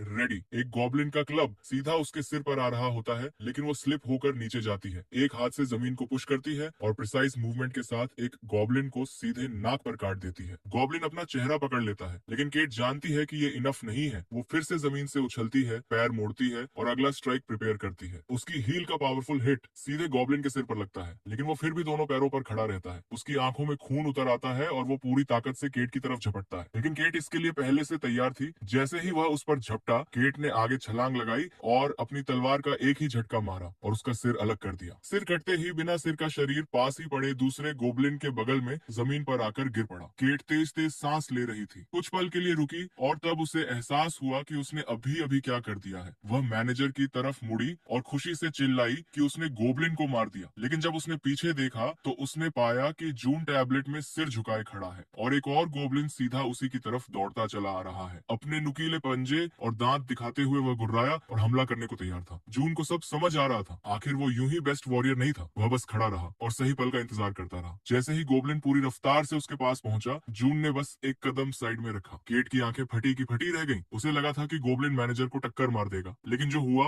वो उसने कभी सोचा ही नहीं था। गोब्लिन जमीन पर गिरा और लुढ़कता हुआ आगे बढ़ गया क्योंकि उसने सोचा था कि सामने वाला भाग नहीं पाएगा, लेकिन जून पहले ही हट चुका था। कुछ बार लुढ़कने के बाद गोब्लिन सीधे उस खाई में जा गिरा जिसके किनारे जून खड़ा था। केट उसे देखकर सन्न रह गई, लेकिन जून बिल्कुल शांत खड़ा रहा और फिर से टैबलेट देखने लगा। उसे याद दिलाना पड़ा कि फाइट अभी खत्म नहीं हुई है और उसे दुश्मन पर ध्यान देना चाहिए, लेकिन उस पल न केट को परवाह थी न दुश्मन को। दोनों उसे ही हैरानी से देख रहे थे। गोब्लिन थोड़ा पहले संभल गया। उसने गुर्राते हुए अपनी लकड़ी की गदा घुमाई और केट के सिर पर वार किया। आखिरी पल में केट ने तलवार खींची और वार को रोक लिया। दोनों के बीच ड्यूल करीब 5 मिनट तक चला, लेकिन कोई भी जीत नहीं पाया। बार बार वार हुए, लेकिन हर बार दुश्मन उन्हें ब्लॉक कर लेता था। केट की आंखों में उम्मीद धीरे धीरे खत्म होने लगी। वह थक चुकी थी और लगभग हार मानने को तैयार थी। तभी जून ने दखल दिया और पूछा कि क्या सच में सिर्फ 2 गोब्लिन ही उसे इतना थका चुके हैं। केट ने हिचकिचाते हुए कहा कि नहीं, उसके अंदर अभी भी ताकत बची है। लेकिन उसकी एक पल की झिझक का फायदा दुश्मन ने उठा लिया। उसने उसकी टांगों पर वार किया, लेकिन केट ने वक्त रहते पैर फैला लिए। गोब्लिन ने अपनी गदा आगे आगे बढ़ाई और लगातार आगे बढ़ता रहा, जैसे ये बेवकूफ सा क्रिएचर उसकी हर गलती का मजा ले रहा हो। केट को गुस्सा आने लगा, पसीना उसके चेहरे से बह रहा था। वह इस एंडलेस फाइट से थक चुकी थी। गुस्से में उसने रफ्तार बढ़ाई और तलवार घुमाते हुए गॉब्लिन पर टूट पड़ी, लेकिन उसने उसके मूव को पहले ही पढ़ लिया और अपनी गदा से उसे रोक लिया। जून अब ये बेकार की लड़ाई और नहीं देखना चाहता था। उसने गहरी सांस ली और पूछा कि क्या सच में फेंसिंग ही उसकी मेन स्किल है। उसके हिसाब से असली बुनियाद होती है अटैक को ब्लॉक करना और कम से कम एफर्ट में वार करना। उसने केट को कहा कि थोड़ा पीछे हटकर सांस संभाले, क्योंकि उसकी सांस बिगड़ने से तलवार कांप रही थी। केट ने उसकी बात मानी और खुद को संभालने लगी। जून बोलता रहा। उसने कहा कि दुश्मन पर ध्यान दो, क्योंकि वो भी अब अपनी लिमिट पर है। केट ने गोब्लिन की तरफ देखा। वो भी भारी सांस ले रहा था। उसके मुंह से भाप निकल रही थी। साफ था कि वो भी टूटने वाला है। अब बस जरूरत थी सही मौके का इंतजार करने की, पूरा ध्यान अटैक पर लगाकर एक तेज और पावरफुल वार करने की। जून ने समझाया कि सबसे जरूरी बात है दुश्मन की मूवमेंट से एक्स्ट्रा मूवमेंट निकालना। केट शांति से उसके निर्देश सुनती रही और फिर वो पल आ गया फेंसिंग की असली एसेंस दिखाने का। उस पल केट को लगा कि उसके और गॉब्लिन के अलावा आसपास कुछ भी मौजूद नहीं है। वह उसकी हर हरकत पर नजर गड़ाई थी। गोब्लिन ने अपनी गदा घुमाई। उसने इस वार में अपनी पूरी ताकत झोंक दी, जैसे यही आखिरी वार हो। उसकी गदा सीधी केट की तरफ उड़ती हुई आई। तभी अचानक कुछ उसके प्लान के मुताबिक नहीं हुआ। वह जम गया। उसकी गदा जमीन में गड़ चुकी थी और उसी पल केट की तलवार उसके गले पर थी। तभी साफ हो गया कि केट ने उसकी गलती पकड़ ली थी। एक तेज और सटीक वार में उसने उसका सिर काट दिया। मॉन्स्टर ने मरते वक्त एक डरावनी चीख निकाली और लाल खून उसके गले से फूट पड़ा। केट ने गहरी सांस छोड़ी। वह पूरी तरह थक चुकी थी, लेकिन आखिरकार उसने जीत हासिल कर ली। वह गॉब्लिन की लाश के ऊपर खड़ी थी। उसने फेंसिंग की पूरी खूबसूरती दिखा दी। जून ने उसकी तारीफ की। फॉल्ट एक्सप्लोरेशन आसान रही और अब वापस लौटा जा सकता था, लेकिन केट बस लेटकर आराम करना चाहती थी। जून ने बताया कि कुल मिलाकर 17 गॉब्लिन उसके शिकार बने हैं और अगर वह अकेले काम करे तो काफी कमा सकती है। ये सुनते ही केट उछल पड़ी और बोली कि वो ये सब पैसे के लिए नहीं कर रही, वह किसी टीम का हिस्सा बनना चाहती है। केट ने सोचा कि अब सही वक्त है पूछने का कि जून अपनी पावर क्यों छुपा रहा है। जून ने ऐसे दिखाया जैसे उसे कुछ समझ ही ना आया और पोर्टल की तरफ बढ़ गया। केट ने कहना शुरू किया कि वह फेंसिंग में बहुत अच्छा है और उसे वो गॉब्लिन याद है जिसे उसने सिर्फ एक कदम में न्यूट्रलाइज कर दिया था। लेकिन तब तक जून पोर्टल में कूद चुका था। केट ने हाथ बांध लिए और सोचने लगी कि उसका मैनेजर कितने रात छुपाए हुए है। शाम हो चुकी थी। सोल की सड़कों पर गाड़ियों और घर लौटते लोगों की आवाजें गूंज रही थी। जून भी अपने पहले दिन के काम के बाद घर लौट रहा था, लेकिन अचानक उसे धीमा पड़ना पड़ा। उसे लगा जैसे कोई उसका पीछा कर रहा है। वह रुका, सिर पकड़ा और तुरंत समझ गया कि वो कौन है। हीरो ने अपने पीछा करने वाले से कहा कि अगर वह 10 सेकंड के अंदर चला गया तो वह गुस्सा नहीं होगा, और वहीं से काउंटडाउन शुरू कर दिया। 10, 9 और फिर जानबूझकर सीधे 3 पर आ गया ताकि सामने वाला जल्दी बाहर आ जाए। तभी कोने से केट उड़ती हुई बाहर आई, सिर झुकाए हुए अपराध बोध के साथ उसके सामने खड़ी हो गई और कुछ कहने की हिम्मत नहीं जुटा पा रही थी। जून ने पूछा कि वह उसका पीछा क्यों कर रही थी। केट के दिमाग में वही सवाल घूम रहा था जो उसने पोर्टल में कूदने से पहले पूछा था। वह समझ नहीं पा रही थी कि वह अपनी पावर क्यों छुपा रहा है, या फिर क्या वो सब बस एक एक्सीडेंट था। जून ने फिर से सवाल का जवाब नहीं दिया। बस इतना कहा कि जब वह यहाँ तक उसका पीछा कर ही चुकी है तो कम से कम उसके साथ डिनर तो कर ही लेनी चाहिए। इसके बाद दोनों बाकी रास्ता चुपचाप चलते रहे। सीढ़ियों के पास पहुंचकर केट धीमी पड़ गई। अचानक रुककर उसने कहा कि वह वापस घर जाना चाहती है। इतनी रात को उसके यहाँ आना अवकवर्ड होगा। जून ने उससे थोड़ा और पेशेंस रखने को कहा। डिनर का टाइम हो चुका है और उसने खाना बना लिया होगा। ये सुनकर केट की आंखें फैल गईं। उसने पूछा कि वह कौन है जिसने खाना बना लिया होगा और वह उसे अपने साथ क्यों ले जा रहा है। जून ने शांति से कहा कि उसकी बेटी उसके साथ रहती है। केट कुछ भी सुनने को तैयार थी, लेकिन बेटी वाली बात ने उसे पूरी तरह हिला दिया। जून ने दरवाजा खटखटाते हुए पहले ही कह दिया कि काम की कोई बात नहीं करनी, क्योंकि उसकी बेटी समझती है कि वह एक नॉर्मल सिविल सर्वेंट है। केट के दिमाग में हजारों ख्याल दौड़ने लगे। शायद उसने जल्दी शादी कर ली हो या फिर वो दिखने में बस यंग लगता हो, लेकिन सबसे बड़ी बात यह थी कि उसके साथ यूं आना उसे बहुत अनकंफर्टेबल लग रहा था। दरवाजा खुलते ही एक लड़की मुस्कुराते हुए बाहर आई, लेकिन जैसे ही उसने देखा कि उसके पिता अकेले नहीं आए हैं, उसकी मुस्कान गायब हो गई। केट का तो जैसे दिमाग ही घूम गया और ऊपर से लड़की की उम्र देखकर वह और भी शॉक में आ गई। वह इतनी बड़ी कैसे हो सकती है, जबकि जून तो सिर्फ 26 का है। शायद वह उसकी वाइफ हो और बस उसे फादर कहती हो, लेकिन ये सब बहुत अजीब लग रहा था। जिल ने जून से पूछा कि वह किसे लेकर आया है, जिस पर उसने ठंडे स्वर में कहा कि यह उसकी कॉलीग है। केट ने हकलाते हुए इस बात की पुष्टि की और फ्रेंडली बनने की कोशिश की, लेकिन इतनी सी बात लड़की को अंदर बुलाने के लिए काफी नहीं थी। जून को यह ऑकवर्ड सीन थोड़ा मजेदार लग रहा था, लेकिन उसने फिर भी पूछा कि क्या वे अंदर जा सकते हैं। जिल ने दरवाजा खोला और आखिरकार उन्हें अंदर आने दिया। अंदर कदम रखते ही केट और जून दोनों हैरान रह गए। अपार्टमेंट इतना साफ था कि चमक रहा था। जिल ने एंजल जैसी आवाज में कहा कि थोड़ी देर में डिनर हो जाएगा और उसकी कॉलीग चाय पीकर चली जाए, लेकिन जून ने साफ कर दिया कि यह उसका घर है और उसके रूल्स हैं। उसने उसे डिनर पर बुलाया है तो तीनों साथ ही खाएंगे। जिल ने बेहद नाराज चेहरा बनाया, हाथ बांधे, लेकिन मजबूर होकर मान गई। जून ने उसके एटीट्यूड पर कमेंट किया बिना ये समझे कि वह एडोलेसेंस से गुजर रही है, जिस पर जिल जिल ने जोरदार नेगेटिव जवाब दिया। उसी पल केट को समझ आया कि वह उसकी बेटी नहीं है, लेकिन फिर भी वह उसके लिए कौन है, ये अब भी मिस्ट्री था। जिल नाराज होकर खाना बनाने चली गई और केट उसे घूरती रही।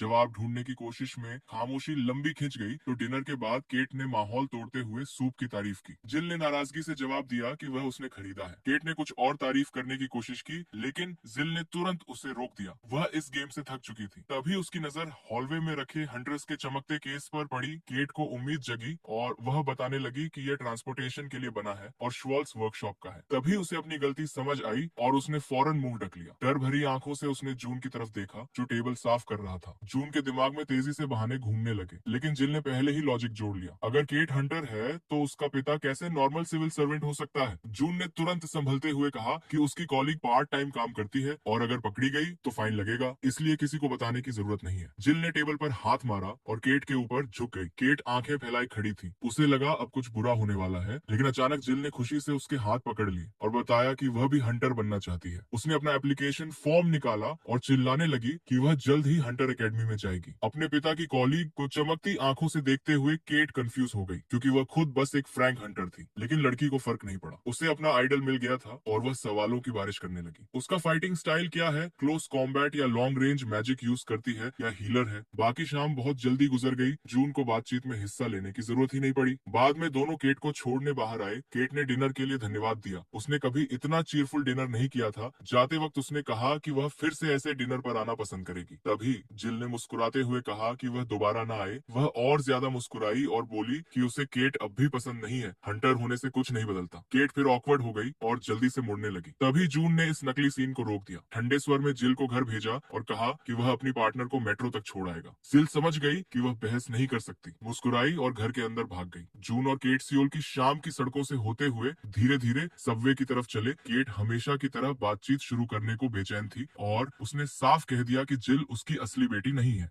जून ठिठक गया। उसकी सांसें अस्थिर हो गईं। उसे समझ नहीं आया क्या जवाब दे। तभी केट ने कॉन्फिडेंस से कहा कि न उसकी उम्र मैच करती है, न शादी की रिंग, न घर में कोई फैमिली फोटो, और ऊपर से उनका सरनेम भी अलग है। इन सबका मतलब सिर्फ एक ही है, वह उसकी बेटी नहीं है और वह कभी शादीशुदा भी नहीं रहा। जून शॉक में था कि उसने इतनी बातें कब नोटिस कर ली जब वह जिल से इतनी एनिमेटेड बातचीत कर रही थी। फिर केट ने अनकंफर्टेबल सवाल पूछ लिया कि जिल के साथ उसका रिश्ता क्या है, कहीं कुछ डेंजरस तो नहीं। जून ने तुरंत उसे रियश्योर किया कि ऐसा कुछ भी नहीं है। जिल उसकी नीस है और उसके भाई को प्रॉब्लम्स हैं, इसलिए वह उसकी परवरिश कर रहा है। केट को अचानक एहसास हुआ कि वह अपनी इन्वेस्टिगेशन में इतना ज्यादा डूब गई थी कि उसने ये सोचा ही नहीं कि बात कहां तक जा सकती है। उसने खुद को शांत किया और ज्यादा सवाल पूछने के लिए माफी मांगी। जून को इससे कोई फर्क नहीं पड़ा। उसने बस इतना कहा कि ऑफिस में इस बारे में कोई बात नहीं होनी चाहिए। इसके बाद मेट्रो तक का रास्ता बिल्कुल शांत रहा और थोड़ी ही देर में वे वहां पहुंच चुके थे। जून ने अलविदा कहा और उसी पल वापस मुड़ गया। केट उसे जाते हुए देखती रही और लगता था कि उसके दिमाग में फिर से कोई इन्वेस्टिगेशन शुरू हो गई है। तभी अचानक उसे समझ आया कि उसने ये बात पहले क्यों नहीं नोटिस की। जून और उसके भाई का सरनेम तो सेम होगा, लेकिन नीस और बेटी का नहीं। मगर तब तक जून मोड़ के पीछे गायब हो चुका था। काम शुरू होने में अभी करीब 5 मिनट बाकी थे, लेकिन ऑफिस में पहले से ही शोर मचा हुआ था। ग्रेग जून की भरी हुई फाइल को हाथ में लिए हैरानी से पढ़ रहा था और बार बार पूछ रहा था कि वह यह सब एक ही दिन में कैसे कर पाया। जून को बस यही चिंता थी कि कहीं रिपोर्ट में कोई प्रॉब्लम तो नहीं है, लेकिन रिपोर्ट बिल्कुल परफेक्ट थी। ऐसा डेटा कंपाइल करने में आमतौर पर कई महीने लग जाते हैं। जून अकेले ये सब नहीं कर सकता। ग्रेग ने अविश्वास से नेट की तरफ देखा। उसे पूरा यकीन था कि उसी ने मदद की होगी, लेकिन नेट ने साफ मना कर दिया। इसके बाद उसने जून की तारीफ की और कहा कि अब उसे उसकी स्पीड कैचअप करनी पड़ेगी। जून ने हल्के से झुकते हुए थैंक यू कहा। अचानक केट उसके पास आ गई और नेट की तारीफ में भी शामिल हो गई। जून को समझ नहीं आया कि वह यहाँ क्या कर रही है, क्योंकि आज तो उसकी छुट्टी होनी चाहिए थी, लेकिन बाकी सब उसे देखकर खुश थे। जून का उससे बात करने का बिल्कुल मूड नहीं था, इसलिए वह कुर्सी पर बैठ गया और बोला कि जो करना है करो, लेकिन ओवरटाइम नहीं होगा। केट ने जिद करते हुए उसके हाथ में एक कागज थमा दिया। जून ने पढ़ना शुरू किया, लेकिन समझ नहीं पाया कि यह क्या है। तब नेट ने मदद करते हुए बताया कि यह हंटर क्वालिफिकेशन एग्जाम का शेड्यूल है। हर साल सभी हंटर्स को ये एग्जाम देना होता है। इसी एग्जाम के बाद हंटर का लेवल बढ़ भी सकता है और घट भी सकता है। सबसे ऊंचा रैंक एस माना जाता है और सबसे नीचे फ्रैंक। दुनिया भर में ढेर सारी गिल्ड्स हैं जो हमेशा हाई लेवल हंटर्स की तलाश में रहती हैं, और एग्जाम के बाद गिल्ड बदलने का ट्रेंड सबसे ज्यादा होता है। नेट ने धीरे से जून को बताया कि डिपार्टमेंट हेड इस दिन को लेकर काफी वरीड है। ग्रेग को डर है कि अगर केट का लेवल बढ़ गया तो वह किसी और गिल्ड में चली जाएगी और फिर उन्हें नया एम्प्लॉय ढूंढना पड़ेगा। लेकिन केट को सर्टिफिकेशन तो देनी ही होगी और बेहतर होगा कि जून उसके साथ जाए। इसके बाद नेट ने बताया कि उसका एग्जाम एक हफ्ते बाद फर्स्ट ग्रुप में है। जून ने केट की तरफ देखा और पूछा कि अगर उसका लेवल बढ़ा तो क्या वह गिल्ड बदल देगी। केट ने कहा कि उल्टा वो मेयर ऑफिस के साथ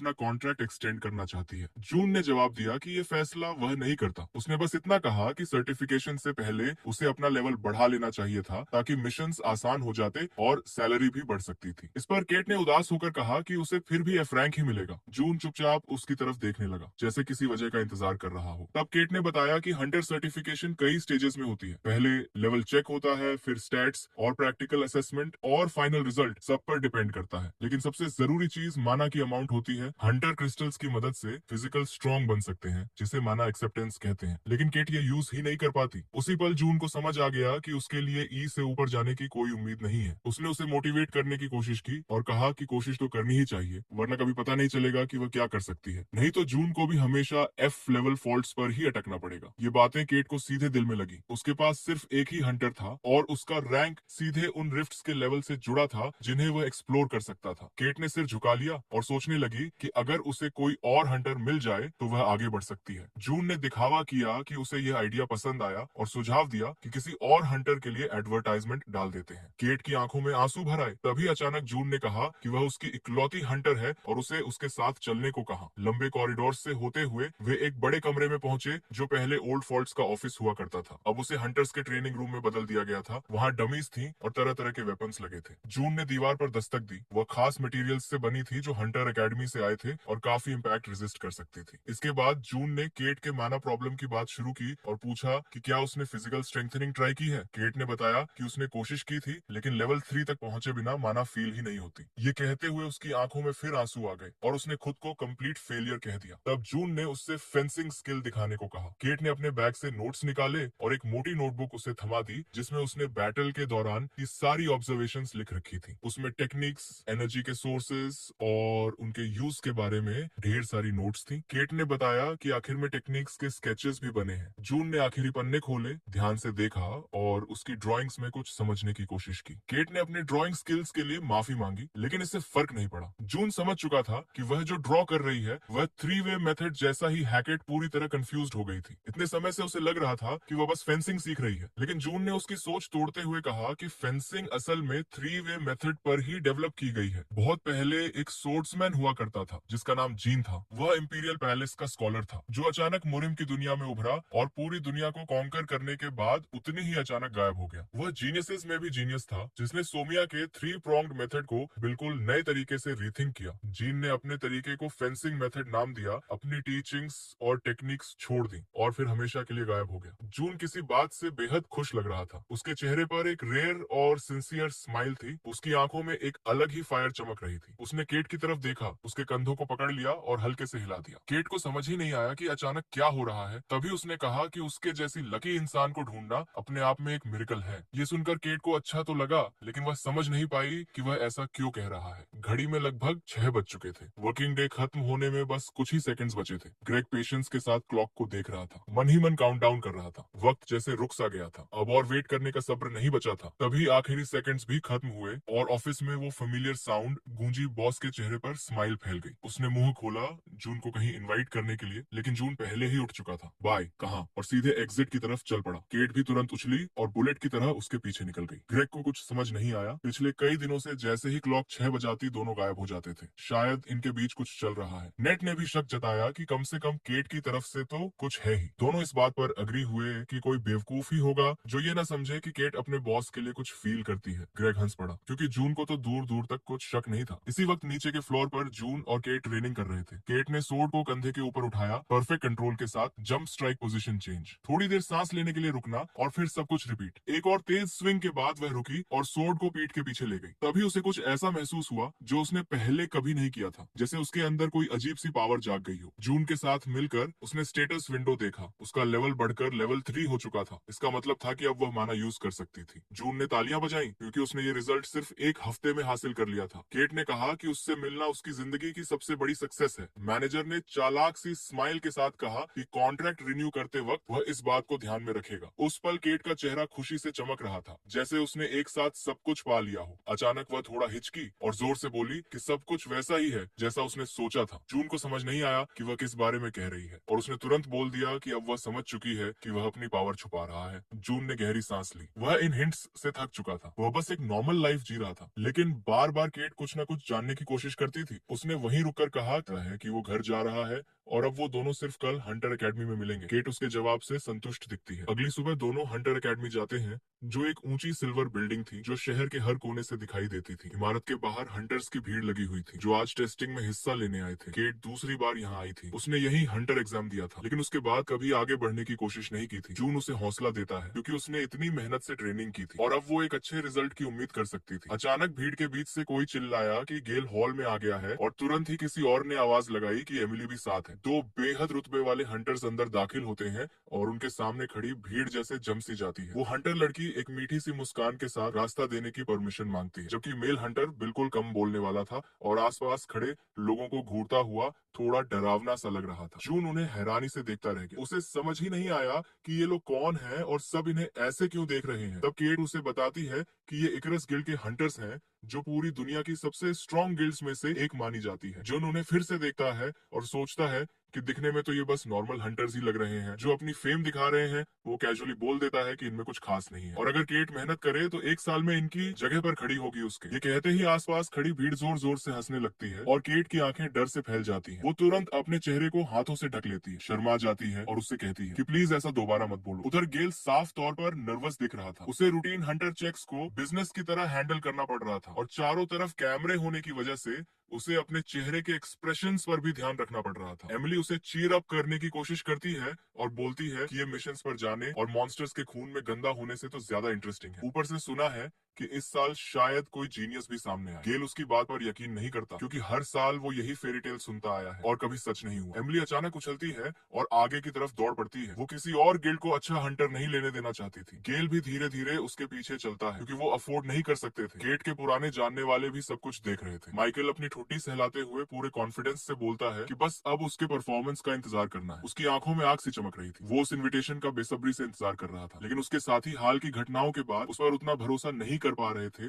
और एहतियात के तौर पर उससे पूछते हैं कि एक्स्ट्रा पैंट्स साथ लाई है या नहीं। ऊपर कॉमन रूम में एक अच्छे दिखने वाला लड़का नीले सूट में आता है और अनाउंस करता है कि स्टेटिस्टिक्स की कैलकुलेशन अभी शुरू होने वाली है और हंटर्स को बारी बारी से अंदर आने को कहता है। जून केट से कहता है कि अब आगे बढ़ो। वो इंतजार करते करते थक चुका था। हंटर्स लाइन में लग जाते हैं और इधर उधर से बातें सुनाई देती हैं कि इस बार कोई तो इकारस में जाएगा। आगे बस अनगिनत लोग दिख रहे थे और उस विशाल गेट से निकलती सुनहरी रोशनी। अगला हंटर इवैल्यूएशन डिवाइस के पास जाता है। टेस्ट शुरू होता है, कंप्यूटर उसकी स्टेट्स दिखाता है और सी रैंक डिक्लेयर होता है। आसपास खड़े लोग खुशी से शोर मचाने लगते हैं और तुरंत ही गिल्ड मैनेजर्स उसे घेर लेते हैं। कोई फ्री वेपन्स ऑफर करता है, कोई फ्री सूट, कोई डबल डिपॉजिट। केट को अप्रेजर तक पहुंचने में काफी मशक्कत करनी पड़ती है। करीब 30 मिनट बाद वो आखिरकार मैनेजर के पास लौटती है। सिर झुकाए तेज तेज सांसें लेती हुई भीड़ से निकलना ही एक बड़ी लड़ाई थी। तभी वो अचानक खुशी से उसकी तरफ देखती है और बताती है कि उसे डी रैंक मिला है। स्ट्रेंथ 6, एबिलिटी 11, पावर 8, मनन 10। वो सबसे ज्यादा खुश मनीन स्टेट से थी क्योंकि सिर्फ एक हफ्ते में वो 0 से यहाँ पहुंची थी। जून अंदर ही अंदर उसकी खुशी शेयर करता है, लेकिन बाहर से शांत रहते हुए बस धीरे से उसे बधाई देता है। अब उन्हें बैटलफील्ड की तरफ जाना था जहाँ स्किल्स दिखानी होती है। अरीना के टॉप फ्लोर से वो एक सी रैंक हंटर को उसी रैंक के रिफ्ट में लड़ते हुए देखते हैं। जून केट से कहता है कि रेडी हो जाओ, अगला नंबर तुम्हारा है। केट हिचकिचाती है और फिर से पूछती है कि क्या उसे सच में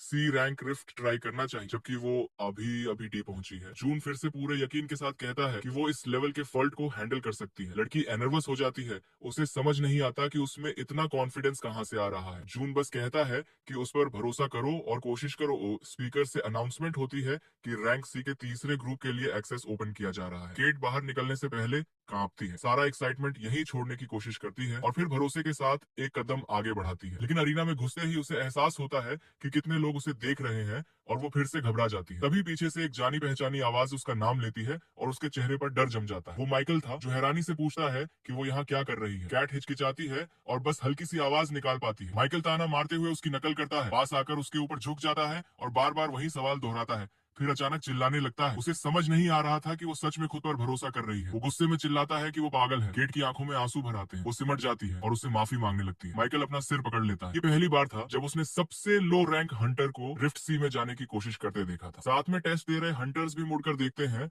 और यकीन नहीं कर पाते। एक एफ रैंक हंटर उनके साथ अरीना में थी। वो देखते हैं कि उसने लो लेवल सूट पहना हुआ है। केट खुद पर शक करने लगती है। उसे लगता है जैसे वो इस विशाल अरीना में एक चींटी बन गई हो। माइकल के पास अब कहने को कुछ नहीं बचता। जून ये सब देख रहा होता है। उसे माइकल से नफरत हो जाती है जो असल में कुछ भी नहीं था। तभी अचानक उस कमरे में कोई दाखिल होता है जहाँ से वो देख रहा था वो गेल था, वही इकरस गिल्ड वाला हंटर जिसमें हर कोई शामिल होना चाहता था। वो धीरे धीरे बोलना शुरू करता है कि जून मेयर्स ऑफिस में काम करता है और उसके पास एक यंग हंटर केट है। जून को इस बात पर हैरानी नहीं होती कि उसे इतनी जानकारी है, लेकिन वो समझ नहीं पाता कि वो ये सब क्यों कह रहा है। गेल धीरे धीरे उसके पास आता है और सीधे मुद्दे पर आ जाता है। वो कहता है कि इकरस गिल्ड केट को इनवाइट करना चाहता है। उसने कभी फिजिकल स्ट्रेंथनिंग नहीं की थी और फिर भी एक एफ रैंक हंटर के लिए इतना माना बढ़ा पाना पहली बार हुआ था एफ क्रिस्टल की मदद से। उसने अपनी स्टैट्स 10 तक बढ़ा ली थी। इसके अलावा गैल ये भी पॉइंट आउट करता है कि उसके रिकॉर्ड्स में ऐसा एक भी एंट्री नहीं है जहां इसके बाद कैट ने खुद को फिजिकली स्ट्रेंथन किया हो, मतलब बिना किसी एक्स्ट्रा बूस्ट के वो यहाँ तक पहुंची थी। उसके पास लिटरली मॉन्स्टरस टैलेंट था। जून चुप रहता है, वो अपने दिमाग में आगे क्या बोलना है ये सोच रहा होता है, क्योंकि इस वक्त बोला गया हर एक शब्द उसके खिलाफ यूज हो सकता था। गेल बोलता रहता है कि इकरस गिल्ड में उसे पंख मिलेंगे, वो अनइमेजिनेबल एक्सपीरियंस और नॉलेज हासिल कर पाएगी, सबसे डिफिकल्ट रिफ्ट्स की रेड्स में हिस्सा ले पाएगी। वो जून को घूरते हुए आखिरकार पूछ ही लेता है कि उसके मुकाबले जून उसके लिए क्या ऑफर कर सकता है। जून सिर झुका लेता है, उसके पास देने को क्या था। सैलरी बढ़ाने के अलावा गेल दबाव बनाना जारी रखता है। वो कहता है कि उसने अभी ज्यादा समय तक ट्रेनिंग भी नहीं की है, फिर भी जून ने उसे सी रैंक रिफ्ट में भेज दिया, जबकि वो डी से ऊपर कभी रेड पर गई ही नहीं थी। वो जून के चेहरे को पढ़ने की कोशिश करता है। क्या जून को सच में लगता था कि वो इस लेवल को हैंडल कर लेगी? तभी कांच के पीछे लगे स्पीकर्स फिर से बज उठते हैं। अनाउंसमेंट होती है कि रिफ्ट एक्टिवेट हो चुका है और टेस्ट शुरू हो गया है। दरवाजे धीरे धीरे ऊपर उठने लगते हैं और एक आवाज बताती है कि तय समय के अंदर ऑर्क वॉरियर्स को खत्म करना जरूरी है। विशाल हरे रंग के क्रीचर्स लाल आंखों और बड़े बड़े नुकीले दांतों के साथ उनकी तरफ बढ़ने लगते हैं। माइकल खुशी से चिल्लाता है कि आखिरकार शुरू हो गया और अपने वेपन की तरफ हाथ बढ़ाता है। केट पहले से आर्म्ड थी और बिल्कुल शांत खड़ी होकर अपने ओपोनेंट्स को असेस कर रही। बाहर खिड़की के उस पार भी लड़ाई चल रही थी। गेल जून से कहता है कि सिर्फ एक हंटर ही एक असली हंटर को बना सकता है, इसलिए उसे केट को जाने देना चाहिए। वो जून के काफी पास आ चुका था और अब उसे शक होने लगा था कि जून उसके बारे में क्या सोचता है। शायद केट उसके लिए ज्यादा मायने रखती थी और वो चाहता था कि वो यहीं रहे। जून अपनी गर्दन खुजलाने लगता है। धीरे धीरे उसे समझ आने लगता है कि अभी अभी उससे क्या क्या कहा गया है। आखिरकार वो बोलता है कि केट कोई चीज नहीं है, इसलिए उसे डिस्पोज करने का हक उसे नहीं है। ये कहते हुए वो शैतानी सी मुस्कान देता है और गेल को एक बेट ऑफर करता है। गेल ध्यान से सुनता है, लेकिन उसके चेहरे पर साफ सवाल होता है, जिसका जवाब वो बेसब्री से इंतजार कर रहा होता है। उसी वक्त अरीना में लड़ाई भड़क उठती है। ऑर्क्स पूरी ताकत से हंटर्स की तरफ दौड़ते हैं। माइकल केट से ज्यादा दूर नहीं खड़ा होता और उससे कहता है कि अब खुद को संभालने का वक्त है, सोचने का समय नहीं है। ऑर्क्स डरावनी आवाजें निकालते हुए पास आ रहे होते हैं। उसी पल माइकल के मन में आता है कि शायद उसने सी रैंक चूज करके गलती कर दी। वो जम सा जाता है, हिल भी नहीं पाता, जबकि एक विशाल हरा मॉन्स्टर उसकी तरफ बढ़ता है। तभी एक जबरदस्त टक्कर होती है और लोहे के टकराने की आवाज गूंजती है। माइकल आखिरी पल में अपना वेपन सामने कर पाता है, लेकिन वो ऑर्क उससे कम 2 गुना बड़ा होता है। ऑर्क अपने हैमर से लगातार वार करता है। माइकल पीछे हटने लगता है। अब वो संभाल नहीं पा रहा था, उसकी ताकत जवाब दे जाती है और उसका वेपन नीचे झुक जाता है। उसी सेकंड ऑर्क अपनी मुट्ठी से उसके जबड़े पर जोरदार वार करता है। माइकल कई मीटर दूर जा गिरता है। मॉन्स्टर दहाड़ता है, अपनी सुपीरियरिटी महसूस करते हुए। इतना ही नहीं, उस जोरदार वार से उसका हैमर भी दूसरी तरफ उड़ जाता है और वो बिल्कुल डिफेंसलेस रह जाता है। जब क्लब उसके ऊपर उठ चुकी होती है, वो ऑर्क से रुकने की गुहार लगाता है, जो बाहर से देखने पर बेहद हास्यास्पद लगता है। तभी अचानक केट पूरी ताकत से ऑर्क के साइड में टकराती है और कम से कम उसका ध्यान बटा देती है। उसने उसकी ताकत का सही अंदाजा नहीं लगाया था, इसलिए वो उसके पास ही गिरती है, जबकि ऑर्क अभी भी अपने दोनों पैरों पर मजबूती से खड़ा था। माइकल सदमे में ये सब देखता रह जाता है। उसे यकीन नहीं होता कि जिस लड़की का वो लंबे समय से मजाक उड़ाता आ रहा था, वही अभी उसे बचा चुकी थी। केट उसकी सेल्फ एस्टीम को पूरी तरह खत्म करते हुए उसे पीछे हटने का आदेश देती है और कहती है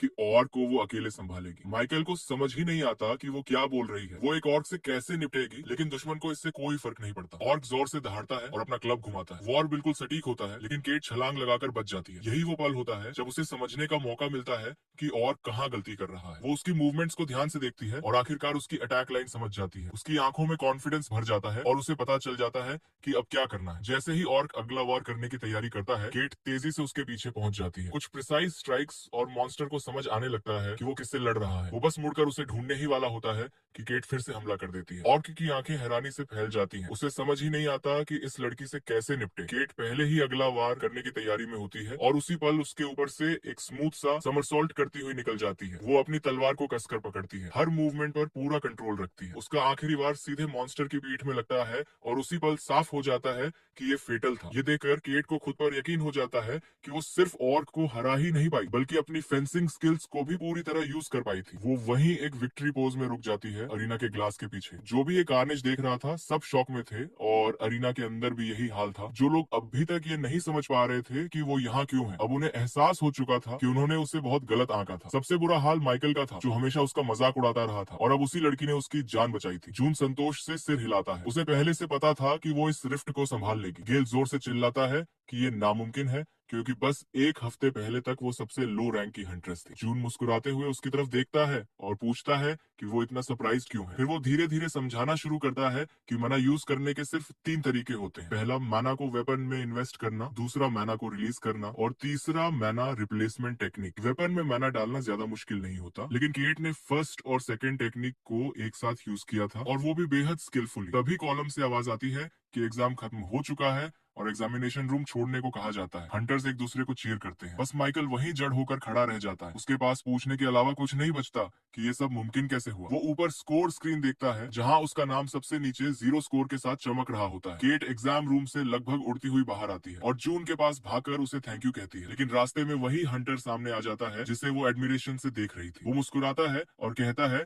कि फाइट बहुत अच्छी थी। केट शर्म से लाल हो जाती है और बुदबुदाते हुए कहती है कि उसके लिए तो ये आसान ही होगा क्योंकि वो एस रैंक हंटर है। गेल ये नोट करता है कि उसकी फेंसिंग टेक्निक्स बेहद रिफाइंड है और पूछता है कि क्या उसका कोई टीचर है। जून बीच में दखल देता है और ठंडे लहजे में कहता है कि केट सेल्फ स्टडी करती है। केट घबराकर सिर हिलाती है, पहले गेल को देखती है फिर अपने टीचर को। जो इस बात को नकार रहा होता है उसे समझ आ जाता है कि जून इस बारे में बात नहीं करना चाहता। वो हल्की सी हंसी हंसती है और उसकी बात कंफर्म कर देती है। गेल उसे नाम लेकर रोकता है और सीधा मुद्दे पर आता है। वो उसे आइकरस गिल्ड ज्वाइन करने का ऑफर देता है। अगर वो हाँ कह दे तो उसे हर वो चीज दी जाएगी जिसकी उसे जरूरत है। वो कहता है कि वो उसे सब कुछ देगा, लेकिन केट बीच में ही उसे रोक देती है। ऑफर के लिए थैंक यू कहती है और साफ कह देती है कि वो गिल्ड ज्वाइन नहीं करेगी। मुस्कुराते हुए वो जून की तरफ देखती है। वो अपने टीचर को ऐसे ही छोड़कर नहीं जा सकती थी। गेल गुस्से में आ जाता है और कहता है कि वो सोचे क्योंकि ऐसा मौका रोज नहीं मिलता। मेयर्स ऑफिस से कई गुना ज्यादा सैलरी मिलेगी और ग्रोथ के एंडलेस रास्ते खुलेंगे। केट फिर से माफी मांगती है और कहती है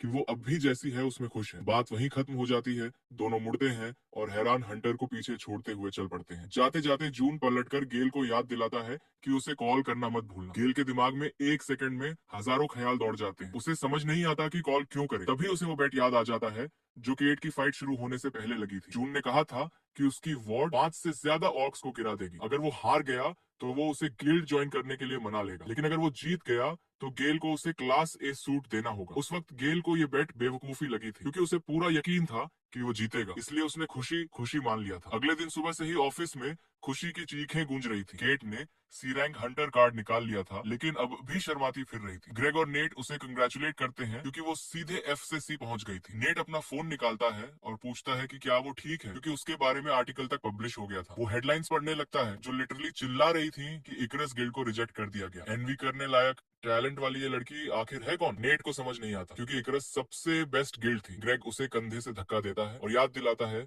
कि वो भी सिटी हॉल की सबसे अच्छी टीम्स में से एक है। लेकिन नेट अब भी अफसोस करता रहता है कि अगर उसे ऐसा ऑफर मिला होता तो वो मना नहीं करता। ग्रेग को समझ नहीं आता कि वो ये सब क्यों बोल रहा है जब सारी गिल्ड्स जिस हंट्रेस को चुराना चाहती है वो यही उनके साथ काम करती है। केट जून के पास आती है और पूछती है कि क्या अब वो उसके साथ और अच्छा बिहेव करेगा। जून मुस्कुराते हुए सिर हिलाता है और कहता है कि यहाँ रहने का फैसला उसे कभी रिग्रेट नहीं होगा। केट मुस्कुरा देती है क्योंकि उसे बस यही सुनना था। ग्रेग ये सब देखकर खुद को रोक नहीं पाता और उंगलियों से हार्ट बना लेता है। जून बताता है कि वो और केट डेहान की वर्कशॉप जा रहे हैं जो हंटर्स के लिए सबसे बड़ी इक्विपमेंट स्टोर है। नेट उन्हें रोकने की कोशिश करता है क्योंकि बजट में इक्विपमेंट खरीदना शामिल नहीं था। सब पहले ही एलोकेट हो चुका था और इसके लिए एक्स्ट्रा बजट सोचना पड़ेगा। जून उसे रियश्योर करता है कि वो कुछ खरीदने नहीं जा रहे, बस जो प्रॉमिस किया गया था वो लेने जा रहे हैं। अब वो वर्कशॉप के अंदर घूम रहे होते हैं। स्टोर का स्केल देखकर केट की आंखें खुली रह जाती हैं। वो आगे से आगे बढ़ते जाते हैं। केट इंतजार करती है कि कब जून रुके। जब वो आखिरकार रुकता है तो उसे एहसास होता है कि वो वर्कशॉप के सबसे एक्सपेंसिव स्टोर में खड़े हैं। स्टोर मैनेजर उनका स्वागत करती है। जून बताता है कि वो रिफ्ट डिपार्टमेंट से है और गेल नाम के हंटर की तरफ से आया है। वो तुरंत समझ जाती है बात क्या है, सिर हिलाती है और उन्हें अंदर इनवाइट करती है। कहती है कि आराम से देखिए और कुछ भी चाहिए हो तो बता दीजिए। सबसे पहले उनकी नजर एक गोल्डन सूट पर जाती है जिस पर ड्रैगन का आउटलाइन बना होता है, लेकिन वो कुछ ज्यादा ही लगता है। आगे बढ़ने पर एक सिल्वर सूट दिखता है रेड एक्सेंट्स के साथ। केट कहती है कि उसे अब तक ऐसा सूट नहीं दिखा जो उसे सूट करे। वो अगले डिस्प्ले केस से मुड़कर आगे बढ़ने ही वाली होती है कि अचानक उसकी नजर किसी चीज पर अटक जाती है। एक बॉडी फिट रेड सूट, ऊंचे ब्लैक बूट्स और सबसे खास उसकी पीठ के पीछे फ्लटर करते हुए सफेद पंख के डिस्प्ले केस से चिपक जाती है। उसकी सांस अटक जाती है। वो जानती थी कि ये सूट बहुत रेयर है और क्वीन एंट के विंग्स से बना है। जून उसे ऐसे देखता है जैसे वो कोई छोटी बच्ची हो और पूछता है कि क्या वो यही सूट लेगी। उसकी आंखें चमक उठती हैं। वो इसी सूट का सपना देखती आई थी। उसके अंदर कुछ टूटा सा महसूस होता है, लेकिन जोर से वो बस इतना कहती है कि ये बहुत महंगा है। 4 घंटे बाद जून पूरी तरह थक चुका होता है। उसे समझ नहीं आता कि जब आखिर में यही सूट लेना था तो इतना समय क्यों लगा। लेकिन खुश केट को इससे कोई फर्क नहीं पड़ता। उसके लिए सबसे ज्यादा इंपॉर्टेंट ये था कि सूट के साथ एक बेहद खूबसूरत केस भी मिला है। तभी जून की नजर वेपन बॉक्स पर लगे साइन पर पड़ती है, जिस पर लिखा होता है कि इसके अंदर मौजूद हर चीज पर 50% डिस्काउंट चल रहा है। जून रुका और पूछा कि इतनी सारी चीजें डिस्काउंट पर क्यों बिक रही हैं? तो सामने वाले सेलर ने आराम से बताया कि ये सब ई रैंक आइटम्स हैं, लेकिन अगर चाहें तो कुछ बेटर सामान भी देख सकते हैं। और फिर उसने ये भी जोड़ दिया कि अगर एक से ज्यादा आइटम्स ले ली जाए तो डिस्काउंट और बढ़ जाएगा। और एक आइटम की प्राइस उसने कैजुअली बोल दी, सिर्फ 1 मिलियन। ये सुनते ही जून चौंक गया। उसके चेहरे पर साफ शौक था, क्योंकि उसके हिसाब से ये कोई डिस्काउंट नहीं था। इतनी बड़ी रकम को डिस्काउंट कैसे बोल सकते हैं? केट ने उसे शांत करने की कोशिश की और बोली कि हंटिंग गियर वैसे भी इतना ही महंगा होता है, ये नॉर्मल है। लेकिन जून का इंटरेस्ट खत्म हो चुका था। वो मुड़ गया और आगे बढ़ गया। ऐसे डिस्काउंट उसे बिल्कुल भी अट्रैक्ट नहीं कर रहे थे। तभी अचानक कुछ ऐसा हुआ कि उसके कदम खुद ब खुद रुक गए। पीछे कुछ चमका और उसकी नजर एक बास्केट पर गई, और जैसे ही उसे समझ आया कि उस बास्केट में क्या है, वो किसी शिकारी जानवर की तरह उस पर टूट पड़ा और बिना कुछ सोचे समझे उसमें हाथ डालकर चीजें टटोलने लगा। केट चुपचाप ये पूरा सीन देख रही थी। उसे समझ ही नहीं आ रहा था कि अभी अचानक क्या हो गया। और फिर अचानक जून को वो चीज मिल गई जिसे वो ढूंढ रहा था, और वो वहीं जम सा गया। उस बास्केट के अंदर एक कार्व्ड सोर्ड हिल था जो हल्की लाल रोशनी छोड़ रहा था। उसका ग्लो बिल्कुल अलग था। जून के दिमाग में सिर्फ एक सवाल था, ये यहाँ कैसे हो सकता है? ये तो तानमा की तलवार का हैंडल था, वही तलवार जो मोर की दुनिया के रूलर की थी, उसकी अपनी तलवार। उसने प्राइस टैग देखा जिस पर लिखा था 50,000। एक सेलर तुरंत घबरा गया और माफी मांगने लगा। उसे खुद नहीं पता था कि ये पुराना टुकड़ा यहाँ कैसे आ गया, और वो उसे उठाने के लिए आगे बढ़ा, लेकिन जून ने तुरंत उसे अपने पास खींच लिया जैसे कोई खजाना छीन रहा हो, और साफ पूछा कि क्या ये सच में सिर्फ 50,000 का ही है? बूढ़ा सेलर बार बार माफी मांगता रहा और कहता रहा कि ऐसा यूजुअली नहीं होता। जॉन ने बिना किसी नरमी के बोल दिया कि वो ये तलवार खरीद रहा है। सेलर कंफ्यूज हो गया, क्योंकि ये तो बस एक पुराना लोहे का टुकड़ा था जिसमें सिर्फ हैंडल बचा था। लेकिन हीरो को इससे कोई फर्क नहीं पड़ा, पैसे ऑलरेडी उसके हाथ में जा चुके थे। दुकान से निकलने के बाद जून सीधे माउंट उमियोन की तरफ गया। शाम का वक्त था और वो किसी की नजर में आए बिना वहां खड़ा था, अपने हाथ में उस हैंडल को कस कर पकड़े हुए। उसे ये बात चुभ रही थी कि दुनिया के सबसे ताकतवर योद्धा की तलवार सिर्फ 50,000 की रह गई। उसने उसे हल्का सा घुमाया और उसी पल तलवार का ग्लो लाल से पर्पल हो गया। ब्लेड की जगह काली एनर्जी फट पड़ी। हवा तेज चलने लगी और तलवार जैसे आसपास की स्पेस को भरने लगी। उसने एक और स्विंग किया, फिर ब्लेड को वापस छुपा लिया, और तभी उसे याद आया कि उसकी बेटी घर पर उसका इंतजार कर रही होगी और शायद खाना भी बना चुकी हो। उसने फोन निकाला, टाइम देखा, अगर सबवे लेता तो लेट हो जाता, इसलिए उसने जमीन से जोर लगाया और दौड़ पड़ा। दौड़ना क्लियरली फास्टेस्ट ऑप्शन था और कुछ ही पलों में वो घर पहुंच चुका था। उसने दरवाजा खोला और देर से आने के लिए माफी मांगी, लेकिन कोई सामने नहीं आया। टीवी चालू था, न्यूज चल रही थी जिसमें बताया जा रहा था कि हाल ही में माउंट ओमे के पास एक बड़ा रिफ्ट खुला और तुरंत गायब हो गया। लेकिन जून का ध्यान वहां नहीं था। वो जिल के कमरे में झांकने लगा, ये समझने के लिए कि वो उसे ग्रीट करने क्यों नहीं आई। जिल कागजों के पहाड़ में झुकी हुई थी, हर डॉक्यूमेंट को ध्यान से देख रही थी। शिफ्ट की वजह से वो equipment, rental, lecture fees, maintenance और कई दूसरी पेमेंट्स भूल चुकी थी। उसे समझ नहीं आ रहा था कि पब्लिक यूनिवर्सिटी होने के बावजूद सब कुछ इतना महंगा कैसे हो सकता है। सारे बिल्स मिलाकर अमाउंट 50 मिलियन एक से भी ज्यादा हो चुका था। वो अपने पिता को बताने के बारे में सोच रही थी, लेकिन ये उनके कॉन्ट्रैक्ट का हिस्सा नहीं था। उसे इस बात के लिए ग्रेटफुल होना चाहिए था कि वो उसके साथ रह पाने दे रहे हैं। ट्रेनिंग मांगने की तो वो हिम्मत ही नहीं कर पा रही थी। तभी जून कमरे में आ गया। जिल डर गई, क्योंकि उसे पता ही नहीं चला था कि वो कब वापस आया। घबराहट में वो पेपर्स छुपाने लगी, लेकिन जून को उनमें कोई इंटरेस्ट नहीं था। वो बस डिनर साथ करने का ऑफर देने आया था। जिल को अच्छा लगा, लेकिन उसने मजबूरी में कहा कि उसे भूख नहीं है और उसे अकेले खाने को कहा। जून दरवाजे पर खड़ा रह गया और अजीब सा सीन देखने लगा। जिल उन्हीं पेपर्स के ऊपर पेंसिल से छोटे छोटे घर बनाने लगी। साफ था कि कुछ न कुछ गड़बड़ है, और उसी पल जून के दिमाग में एक प्लान बन गया। वो किचन में गया और जानबूझकर जोर से चिल्लाने लगा कि उसे सेसमी ऑयल नहीं मिल रहा। जिल समझ नहीं पाई कि उसे सेसमी ऑयल क्यों चाहिए, जबकि खाना पहले से बना हुआ था। फिर भी वो जल्दी से किचन में आई ताकि बिना किसी इशू के टेबल सेट कर सके। और जैसे ही वो डिस्ट्रैक्ट हुई, जून चुपचाप उसके कमरे में घुस गया। उसने सारे पेपर्स उठा लिए, एक नजर में समझ गया कि ये बिल्स हैं और जल्दी जल्दी अमाउंट जोड़ने लगा। Total 50 million. एक उसके पास इतना पैसा बिल्कुल नहीं था। उसका दिमाग घूम गया। पैनिक में वो समझ ही नहीं पा रहा था कि क्या करे। डिनर के बाद वो देर तक सो नहीं पाया। बिस्तर पर लेटा सोचता रहा और फिर एक और ख्याल आया, जब एंट्री फी ही इतनी ज्यादा है तो 3 साल की पढ़ाई का खर्च कितना होगा। उसने फोन उठाया, बैंक ऐप खोला। अकाउंट में सिर्फ थोड़ा सा 8 लाख एक था। जून ने केट को कॉल करने का सोचा, लेकिन फिर याद आया कि रात बहुत हो चुकी है। तभी दूसरी तरफ से केट की आवाज आई। वो पूछने लगी, क्या हुआ? जून ने उल्टा मजाक में बोल दिया कि प्रॉब्लम ये है कि वो अभी तक जाग रही है। असल में केट सो चुकी थी, लेकिन जैसे ही उसने जून का कॉल देखा,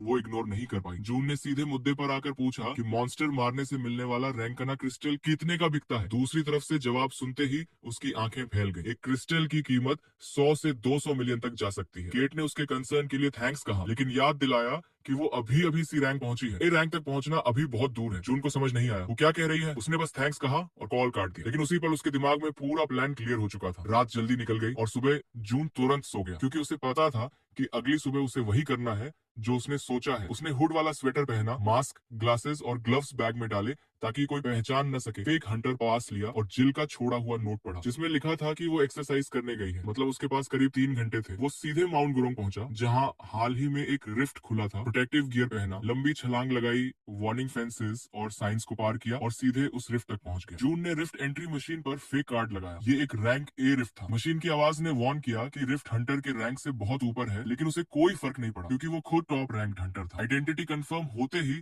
वो एक ऐसी जगह खड़ा था जो माउंट उयोंग के जंगल जैसी लग रही थी। उसका प्लान सिंपल था, 2-4 मॉन्स्टर्स मारो, मैजिक स्टोन्स लो और वापस घर, क्योंकि आज उसका डे ऑफ था। लेकिन तभी पीछे से ब्रांचेस टूटने की आवाज आई। कोई और भी इस रिफ्ट में एंटर कर चुका था। ये 3 हंटर्स थे जो इस रिफ्ट को क्लियर करने आए थे। उन्हें देखकर सरप्राइज हुआ कि यहाँ पहले से कोई मौजूद है। जून ने आंखें घुमाई और समझ गया कि अब सिचुएशन थोड़ी कॉम्प्लिकेटेड हो गई है, क्योंकि अब ये क्लियर हो चुका था कि वो यहाँ है। और हंटर लड़की ने तुरंत उसे पागल कह दिया, क्योंकि जून बिना सूट के ही रैंक ए रिफ्ट के अंदर खड़ा था। हंटर्स को लगा कि ये बंदा रिफ्ट के अंदर वीडियो ब्रॉडकास्ट कर रहा है, क्योंकि ऐसे लोग अक्सर रिफ्ट के अंदर मिल जाते हैं। व्यूज या फेम के चक्कर में ग्रुप में से एक हंटर जून की तरफ बढ़ा और दूसरा पीछे से बोलता रहा कि आराम से फ्रेंडली तरीके से बात करना और उसे समझा बुझाकर घर भेज देना। वो जून के पास आया और अपना इंट्रोडक्शन दिया। उसका नाम एलन था और वो मोज़ाइक गिल्ड का हंटर था। जून बिल्कुल चुप रहा। उसकी ये लंबी चुप्पी एलन को अनईजी करने लगी और उसने पूछ ही लिया कि क्या वो सच में हंटर है, क्योंकि ऐसे कैमरा सेटअप के साथ इस रैंक के रिफ्ट में घुसना सीधा सुसाइड है। जून ने शांति से उसका कंसर्न एक्नॉलेज किया, बोला कि वो बस 2-4 मॉन्स्टर्स मारेगा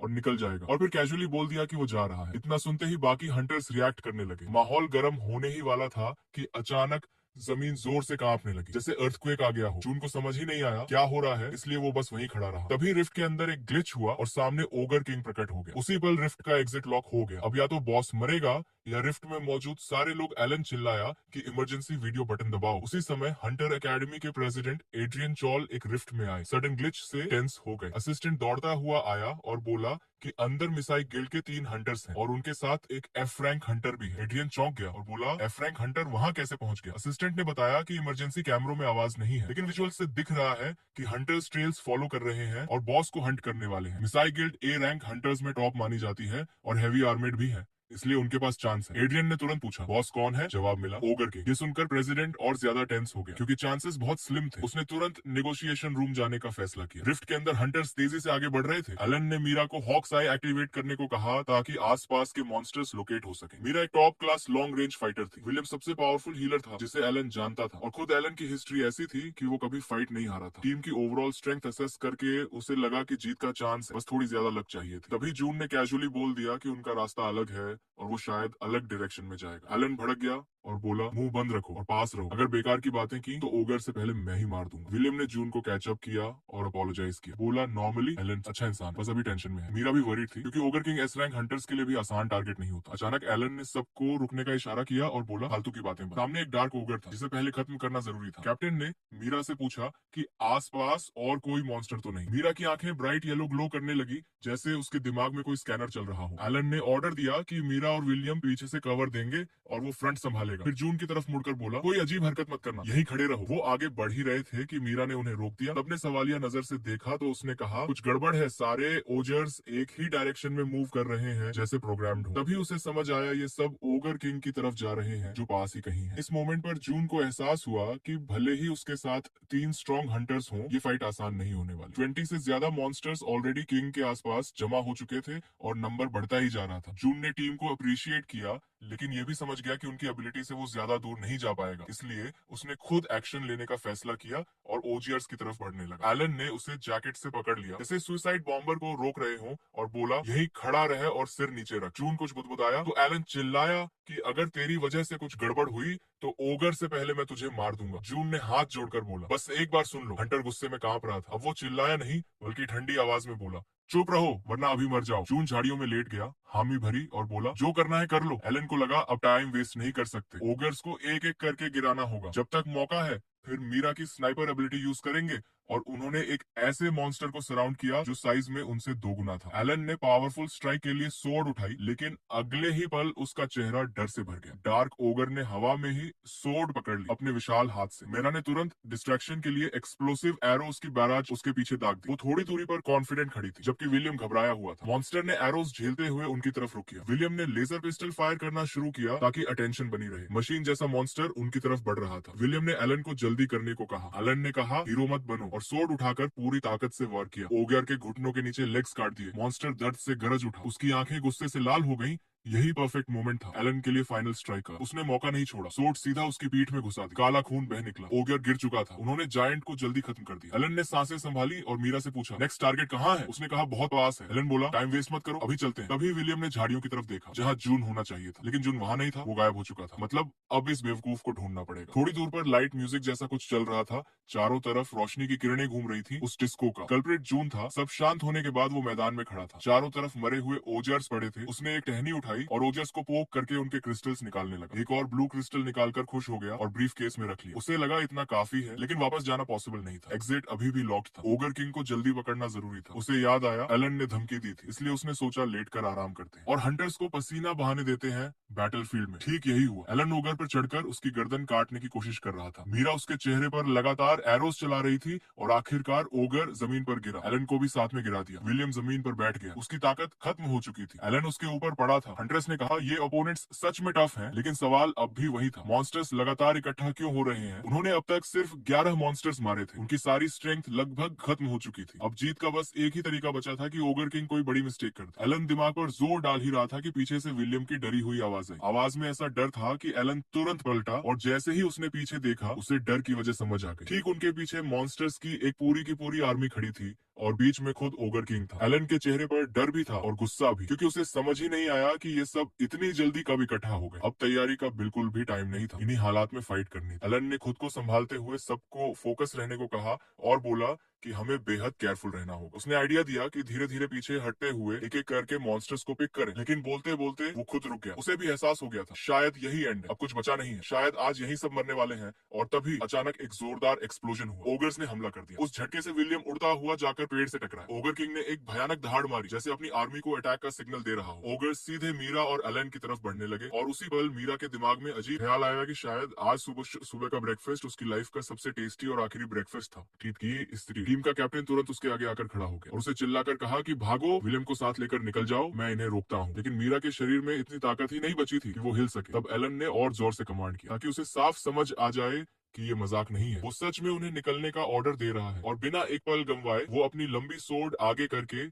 सीधे बैटल में कूद पड़ा। इतनी बड़ी आर्मी के सामने अकेले लड़ते देख ओजर्स भी शायद एक पल के लिए शॉक में थे कि ये इंसान इतना फियरलेस कैसे हो सकता है। और तभी अचानक चारों तरफ लाइट रेज उड़ने लगी जो ओजर्स के हाथ पैर काटती जा रही थी। एलन समझ ही नहीं पा रहा था ये हो क्या रहा है, क्योंकि उनकी टीम में किसी के पास ऐसी एबिलिटी नहीं थी। मीरा जो विलियम को कंधे पर उठाकर ले जा रही थी वो भी पूरी तरह स्टन थी। जिंदगी में पहली बार वो ऐसा कुछ देख रही थी। तभी जून ऊपर से आकर एलन 1 के सामने उतर गया और उसे फाइट से ब्लॉक कर दिया। कैप्टन ने गुस्से में पूछा कि ये सब क्या चल रहा है? जून ने कोई जवाब नहीं दिया, बस सिचुएशन को असेस करता रहा। अगले ही पल जून ने एक हरे रंग की एनर्जी क्रिएट की, जो देखते ही देखते हंटर्स के चारों तरफ एक बड़ा सा डोम बना गई, और उसने काल्मली कहा कि यहीं रहो, बाहर मत निकलना। ये एक प्रोटेक्टिव फिल्म थी, लेकिन सवाल ये था कि क्या उनमें से कोई इतनी बड़ी प्रोटेक्शन बना भी सकता था? तभी एक ओगर सीधे जून के ऊपर आ गया और उसका हथियार सीधा उसके सिर पर एम था, और जून ने जैसे मॉन्स्टर का मजाक उड़ाते हुए ग्रास पर पड़े एक स्टिक से ही उसे पॉइंट किया। वही स्टिक जो वो थोड़ी देर पहले ट्विग्स छीलते वक्त इस्तेमाल कर रहा था। उसने उसी स्टिक को वेपन की तरह फेंका और अगले ही सेकंड ओगर का टॉर्सो छोटे छोटे टुकड़ों में फट गया। विलियम अब पूरी तरह होश में आ चुका था और समझने की कोशिश कर रहा था कि वो कहाँ है और हो क्या रहा है, जबकि मीरा उस एक्सप्लोजन को देखकर अंदर तक हिल चुकी थी। ओगर किंग इतना आसानी से हार मानने वाला नहीं था। जून ने अब भी सिर्फ एक मॉन्स्टर मारा था, लेकिन उसकी आर्मी बहुत बड़ी थी। जून ने अपनी सोर्ड निकाली और तय कर लिया कि जब वो यहाँ है तो अब पूरी ताकत से जीतेगा। वो शांति से आर्मी को देखता रहा और सोर्ड के हिल्ट को ऐसे उछालने लगा जैसे उनके साथ खेल रहा हो। फिर अचानक उसने पूरी ताकत से हिल्ट को हवा में फेंका और उसी पल ब्लेड पूरी तरह अवेकन हो गई। उसी सेकंड उस जगह पर जहां सोर्ड थी तेज थंडर गूंजने लगी, लाइटनिंग चमक उठी, जमीन कांपने लगी। एलन समझ नहीं पा रहा था ये कैसी थंडर है और कहां से आ रही है। विलियम कमजोरी या चोट की वजह से उल्टी करने लगा। मीरा ने कांपती आवाज में कहा कि ये नॉर्मल थंडर नहीं है। उसके सिर में तेज दर्द होने लगा। एलन ने आंखें बंद कर ली। थंडर और तेज होती गई, आंखों में दर्द होने लगा। जमीन से ऐसी वाइब्रेशन उठ रही थी कि खड़ा रहना मुश्किल हो रहा था, लेकिन जून पर इसका कोई असर नहीं था। वो अपनी जगह मजबूती से खड़ा था और हाथ के इशारे से अपनी एबिलिटीज को कंट्रोल कर रहा था। फिर से लाइट रेस पूरे मैदान में दौड़ने लगी। कहीं लिम्स कट रहे थे,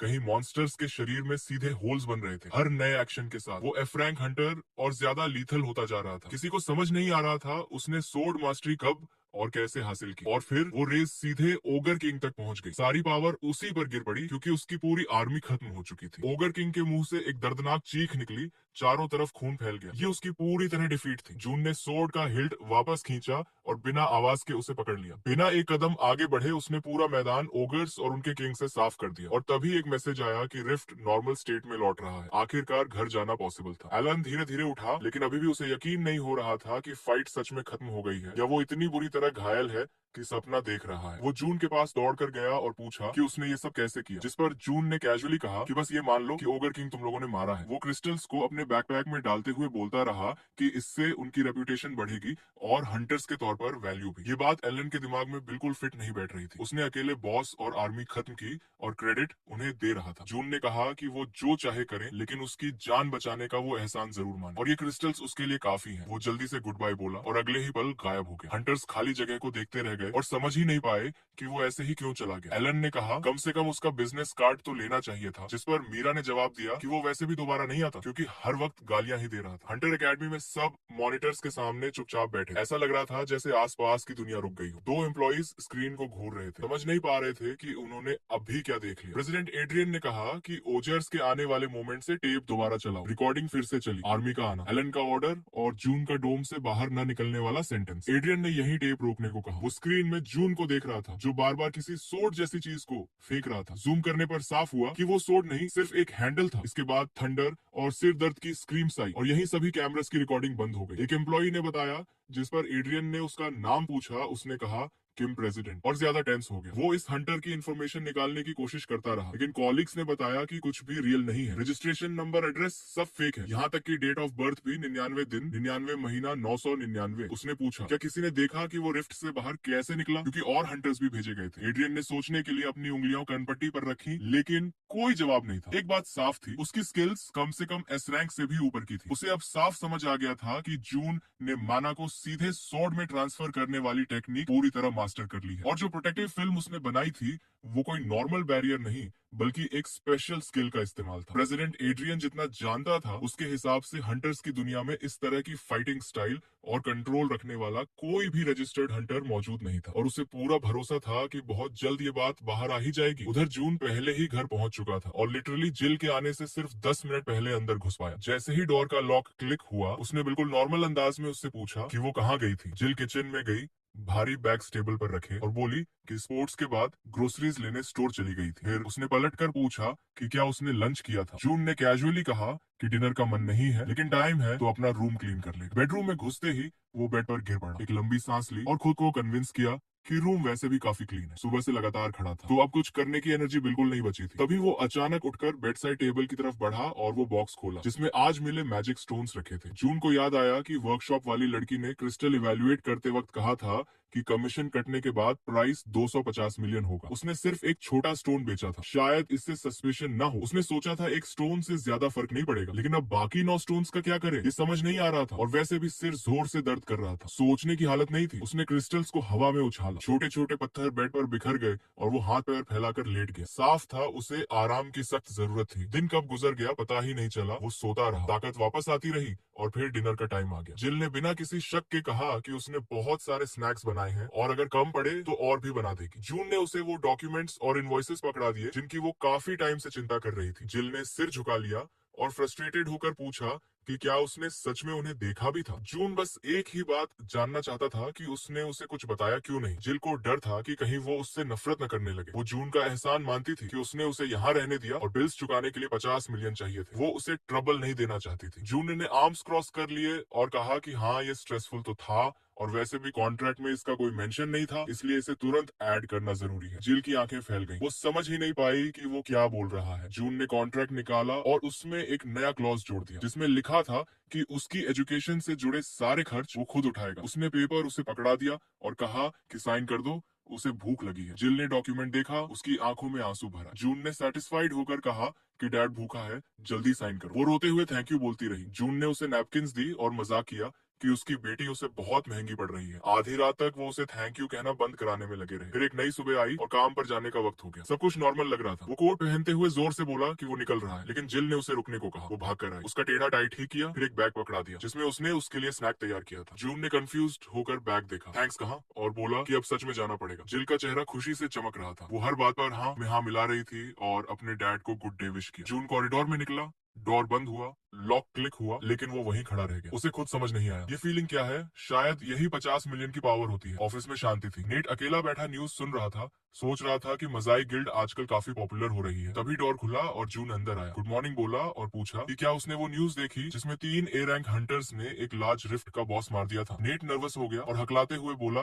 कि उसे कुछ नहीं पता। फिर खुद ही सोचने लगा, अगर रिफ्ट ए रैंक की थी और बॉस ऑलमोस्ट एस रैंक का होने वाला था तो फिर सिर्फ 3 हंटर्स इसे कैसे हैंडल कर सकते थे। ये बात दिमाग में बैठ ही नहीं रही थी। ऊपर से उस रिफ्ट के अंदर एक एफ रैंक हंटर भी मौजूद था। कहीं ना कहीं जरूर कुछ छुपाया जा रहा था। इसी सोच के साथ उसने जून से पूछा कि क्या उसे भी लग रहा है कि न्यूज में कुछ छुपाया गया है। जून ने बिना ज्यादा सोचे कहा कि उसे ऐसा नहीं लगता। माजाई गिल्ड उसे हमेशा से एक ऑनेस्ट ऑर्गेनाइजेशन लगी है। नेट भी इससे अग्री कर गया। ये गिल्ड कभी किसी स्कैंडल में नहीं दिखी। लेकिन फिर उसके दिमाग में एक अजीब सा डाउट आया कि क्या उसने जॉन को सही गिल्ड का नाम बताया था या गलती से मेसी गिल्ड बोल दिया था। मगर ये सब सोचकर उसने खुद को रोक लिया और टॉपिक चेंज करते हुए जॉन से कहा कि बड़े रिफ्स के बारे में पढ़ना शुरू कर दे, क्योंकि उसकी हंट्रेस बहुत तेजी से ग्रो कर रही है और जल्द ही वो लोग ऐसे मिशंस पर जाने वाले हैं। फिर उसे याद आया कि उनके डिपार्टमेंट में कभी भी बी रैंक से ऊपर का हंटर रहा ही नहीं, इसलिए उसे खुद भी नहीं पता था कि ऐसे अटैक्स की तैयारी कैसे कराई जाती है। उसने जॉन को एक फोल्डर दिया जिसमें एक नए फॉल्ट का केस था जो एक छोटे से प्रोविंस में निकला था। पिछली बार जब नेट वहां गया था तो उसने बस जल्दी से देखा था। वहां ऑर्क्स थे ऑफिशियली, इसे सी रैंक रिफ्ट बताया गया था और क्योंकि केट को भी अभी अभी सी रैंक मिला था इसलिए ये मिशन उनके लिए परफेक्ट लग रहा था। इसके बाद उसने साफ कहा कि ये ऑर्डर डिपार्टमेंट हेड की तरफ से है तो बुरा मत मानना। लेकिन जून को बिल्कुल भी बुरा नहीं लगा, बल्कि उसे अच्छा लगा क्योंकि ये ट्रस्ट की निशानी थी। नेट ने उसकी तारीफ की क्योंकि वो लेडी बहुत अच्छा काम कर रहा था और कहा कि अगर किसी चीज में प्रॉब्लम आए तो वो हेल्प करेगा। जून ने सिंसियरली उसे थैंक्स कहा। उसी moment red head fury Kate almost उड़ते हुए ऑफिस में घुस गई। लेट होने के लिए माफी मांगते हुए नेट ने उसे काम करना शुरू किया और बोला कि नॉर्मल डेज पर तो वो घर पर ही रह सकती है, रूल्स ऐसे ही हैं। तभी अचानक ग्रेग कहीं से केट के बगल में आ गया और नेट को डांटने लगा कि वो एक वैल्यूएबल एम्प्लॉय को ठीक से ग्रीट भी नहीं कर सकता, जैसे कि उसे यहाँ आने का हक ही ना हो। फिर उसने ओवर ड्रामेटिकली केट को सल्यूट किया और कहा कि वो दिन हो या रात कभी भी ऑफिस आ सकती है। सिचुएशन की कॉमेडी समझते ही केट हंस पड़ी और उसे थैंक्स कहा। जब चारों तरफ ये chaos चल रहा था, जून ने अपना कोट पहना, नेट से मिला, फोल्डर उठाया और कैजुअली पूछा कि क्या वो और केट आज ही इस रिफ्ट में जा सकते हैं। नेट बताने लगा कि जैसे ही उसने बॉसेस को इन्फॉर्म किया, ग्रेग ने तुरंत ऑर्डर दे दिया कि अभी निकलो और पीछे से केट खुशी में उछलने लगी। वो लोग ऑलमोस्ट ऑफिस से निकल ही चुके थे कि पीछे से बॉस की डरावनी आवाज आई। रुकने को कहा। उसने जून के हाथ में 1,50,000 थमा दिए और कहा कि हंट्रेस को अच्छे से ट्रीट करना, वो खुश होनी चाहिए। मौसम एकदम परफेक्ट था। जून और केट ने रिफ्ट के एरिया में ही लंच किया। कैफे से निकलते हुए केट ने लंच के लिए थैंक्स कहा और जून ने मुस्कुराकर कहा कि ये सब उसकी वजह से ही पॉसिबल हुआ। उसने नोटिस किया कि सी रैंक मिलने के बाद मेयर ऑफिस में केट के साथ बिहेवियर बदल गया है, लेकिन केट को ये महसूस ही नहीं हुआ। उसे लगा शायद ग्रेग इस तरह से जून की सक्सेस सेलिब्रेट कर रहा होगा, लेकिन वो पॉसिबल नहीं था। 1,50,000 बॉस के लिए भी काफी बड़ी रकम थी। साफ था कि वो केट को इम्प्रेस करना चाहता है। जून के दिमाग में ख्याल आया कि उसके अकाउंट में पड़े 200 मिलियन के सामने ये तो कुछ भी नहीं है, लेकिन उसने बेकार की सोच झटक दी और केट को आगे बढ़ने को कहा। रिफ्ट पास ही था। 2-3 टर्न्स लेने के बाद ही एक स्ट्रीट के बीचों बीच रिफ्ट दिख गया, जिसके आसपास काफी हंटर्स खड़े थे। केट हैरान हो गई। साफ था कि बहुत से हंटर्स को पहले से इसकी इन्फो मिल चुकी थी। एंट्रेंस के पास हंटर एकेडमी का एक एम्प्लॉय था और कई बी रैंक हंटर्स भी। जून ने पूछा कि जब रिफ्ट लोअर लेवल की है तो बी रैंक हंटर्स यहाँ क्यों? केट ने बताया कि सेफ्टी के लिए लोअर रैंक रिफ्ट्स में हंट करना कॉमन प्रैक्टिस है। केट अचानक चुप हो गई और ध्यान से आसपास देखने लगी। जून ने पूछा क्या वो वरीड है? लड़की नर्वस हंसी के साथ बोली कि हाँ, क्योंकि ये उसका पहला सी रैंक रिफ्ट है। फिर उसे पहली रिफ्ट की याद आ गई। अब उसे मैनेजर को प्रोटेक्ट करना है और स्टूपिड मिस्टेक्स अफोर्ड नहीं कर सकती। जून ने जैसे उसके थॉट्स पढ़ लिए हो और कहा कि उसे उसकी चिंता करने की जरूरत नहीं है, वो फ्रेजाइल नहीं है। केट ने चीक्स फुला ली और दांत भींचते हुए बोली कि अगर वो डेंजर में पड़े तो बस भाग जाना। जून ने कॉन्फिडेंटली कहा ऐसा कुछ नहीं होगा, उसकी एबिलिटी सर्टिफिकेशन से बहुत पहले प्रूव हो चुकी है। उसे याद आया कि केट ने कितनी इजीली और को हैंडल किया था। अगर वो केयरफुल रही तो कोई डेंजर नहीं। जून ने उसे खुद पर बिलीव करने को कहा। केट थोड़ी शाई हुई लेकिन मान गई। जून ने रिफ्ट की तरफ देखा। हंटर्स पार्टनर्स ढूंढ रहे थे। उसे कल वाले हंटर्स याद आ गए। टीम तो बेस्ट थी लेकिन एटीट्यूड ऐसा जैसे सबसे ऊपर हो। केट ने उसे मेमोरी से बाहर खींच लिया। वो अपनी नई स्कारलेट सूट पहन चुकी थी। विंग्स के साथ जून उसे ध्यान से देखने लगा। केट नर्वस हो गई और पूछा क्या सूट ठीक नहीं लग रहा? उसने उसका नाम धीरे से लिया। उसके चेहरे पर पसीना आ गया। उसे समझ नहीं आया वो ऐसा रिएक्ट क्यों कर रहा है। फिर जून ने कैजुअली पूछा कि पार्टनर्स चूज कर सकती है, उसे किस टाइप के वॉरियर्स पसंद है, टैंक जो मॉन्स्टर्स डिस्ट्रैक्ट करे या लॉन्ग रेंज कवर देने वाले। केट के होंठ नाराजगी में सिकुड़ गए। क्या वो उसे इग्नोर कर रहा है? जब उसने फाइनली उसे देखा तो जून ने पूछा क्या हुआ? वो चिल्लाने लगी कि उसने खुद कहा था कि उसके पास उसके अलावा कोई नहीं, या वो झूठ था? उसने सस्पिशियस नजरों से पूछा। सबसे इंपॉर्टेंट सवाल, मैनेजर किसी और हंटर के साथ कॉन्ट्रैक्ट तो नहीं करने वाला? जून ने उसे रोका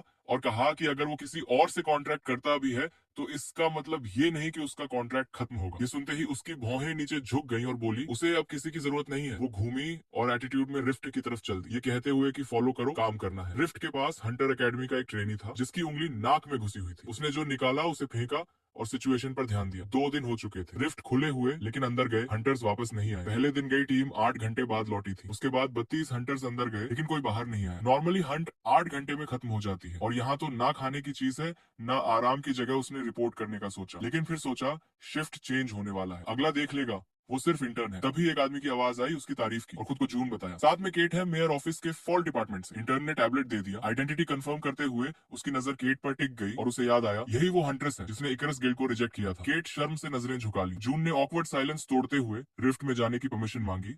इंटर्न ने इनवाइट करते हुए रास्ता दिया। फिर केट की पॉपुलैरिटी पर कमेंट किया जिस पर केट ने उसे चुप रहने को कहा। वो पहले से एम्बेरस थी। जैसे ही वो अंदर गए इंटर्न को याद आया कि उसे वार्निंग देनी थी। उसने बस यही उम्मीद की कि सब ठीक रहे। इनसाइड जून ने केट से पूछा क्या उसने ट्रेनी की बात सुनी, लेकिन वो कहीं खोई हुई थी। जून ने क्वेश्चन रिपीट नहीं किया और स्कैनिंग प्रोग्राम एक्टिवेट किया। रिफ्ट रजिस्टर्ड था, वर्क स्टार्ट हो सकता था। सामने एंडलेस डेजर्ट था। जून ने मैपिंग स्टार्ट करने को कहा लेकिन केट का ध्यान कुछ लोगों पर गया जो पास में बैठे थे। हंटर कैंप जैसा था। सब एग्जॉस्टेड थे। कोई दर्द से कराह रहा था, कोई पत्थरों के पास बैठा था, कोई पड़ा हुआ था। केट ने पूछा क्या हुआ होगा? जून ने कहा गेस मत करो, पूछ लेते हैं। एक हंटर ने सार्कास्टिकली कहा और शीप आ गई। जून को देखकर बोला वो हंटर भी नहीं है, यहाँ क्यों आए हो? जून ने सिटी हॉल से होने का बताया और सिचुएशन पूछी। चारों तरफ घायल लोग थे लेकिन कोई बाहर क्यों नहीं गया? उसने बताया कि वो फंसे हुए हैं, बाहर निकलने का कोई रास्ता नहीं। पीछे मुड़कर देखने को कहा। तभी उन्होंने देखा रिफ्ट रुकी हुई थी। जून ने पहले ग्लिच समझा फिर रियलाइज किया कि अगर ऐसा है तो एंट्री इम्पॉसिबल होनी चाहिए। केट ने एक्सप्लेन किया ये इनहिबिशन स्टेट है, ग्लिचेस बी रैंक से ऊपर में होते हैं, स्लो डाउन किसी में भी हो सकता है। इन्फो टैबलेट में लिखा था 25 से ज्यादा लोग होने पर फीचर एक्टिवेट होता है। एग्जिट खोलने के लिए 280 मॉन्स्टर्स मारने होंगे। जून ने देखा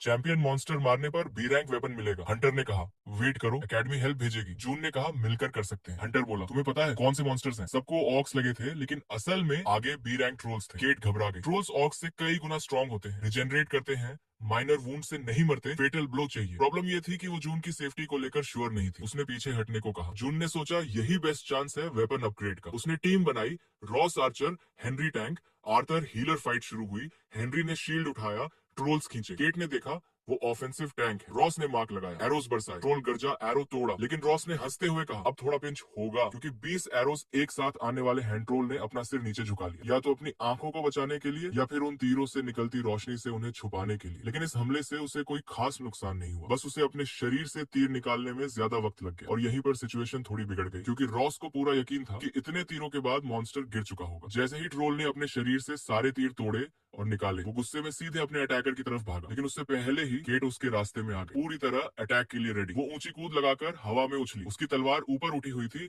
और उसके सूट के पंख हवा में ऐसे फड़फड़ा रहे थे जैसे उसके लाल बाल। केट इतनी तेज थी कि उस एक पल में ट्रोल समझ ही नहीं पाया कि वो कहाँ गई, और अगले ही सेकंड एक जबरदस्त वार हुआ और ट्रोल का सिर उसके शरीर से अलग हो गया। उसके मुंह से मौत की चीख निकली और सब खत्म। केट ने गहरी सांस ली। इस एक वार में उसकी काफी एनर्जी खर्च हो गई थी। पीछे से रॉस ने चिल्लाकर कहा कि वो दोनों एक परफेक्ट मैच है। आर्थर, जो उसी वक्त हेनरी को हील कर रहा था, उसने रॉस को डांटते हुए कहा कि लड़ाई के दौरान सिर्फ लड़ाई पर ध्यान दे। रॉस भड़क गया, उसे समझ ही नहीं आया कि आर्थर कहना क्या चाहता है, जिस पर डॉक्टर ने कामली जवाब दिया कि वो बैटल के बीच बेवजह की बहस में नहीं पड़ता। उसी समय केट जून के पास आई और पूछा कि वो ठीक तो है ना। जून ने थोड़ी कंफ्यूजन में कहा कि वो बस लड़ाई देख रहा है और बीच में इंटरफियर करने का कोई इरादा नहीं है। केट ने कहा कि वो बस उसकी चिंता कर रही थी और अच्छा लगा कि वो सेफ है। जून का चेहरा अचानक सख्त हो गया। उसने केट को कंसंट्रेट करने को कहा और उसी पल वहाँ से छलांग लगाई जहाँ वो खड़ा था और जोर से चिल्लाया, केट पीछे देखो। एक बहुत बड़ा ट्रोल पीछे से उड़ता हुआ उसकी तरफ आ रहा था, जैसे उसे जमीन में रौंद देना चाहता हो। केट ने आखिरी पल में कूदकर खुद को बचाया। ट्रोल के पंजे जमीन में धंस गए। हेनरी ने माफी मांगी, लगता है उसकी स्किल गलती से एक्टिवेट हो गई थी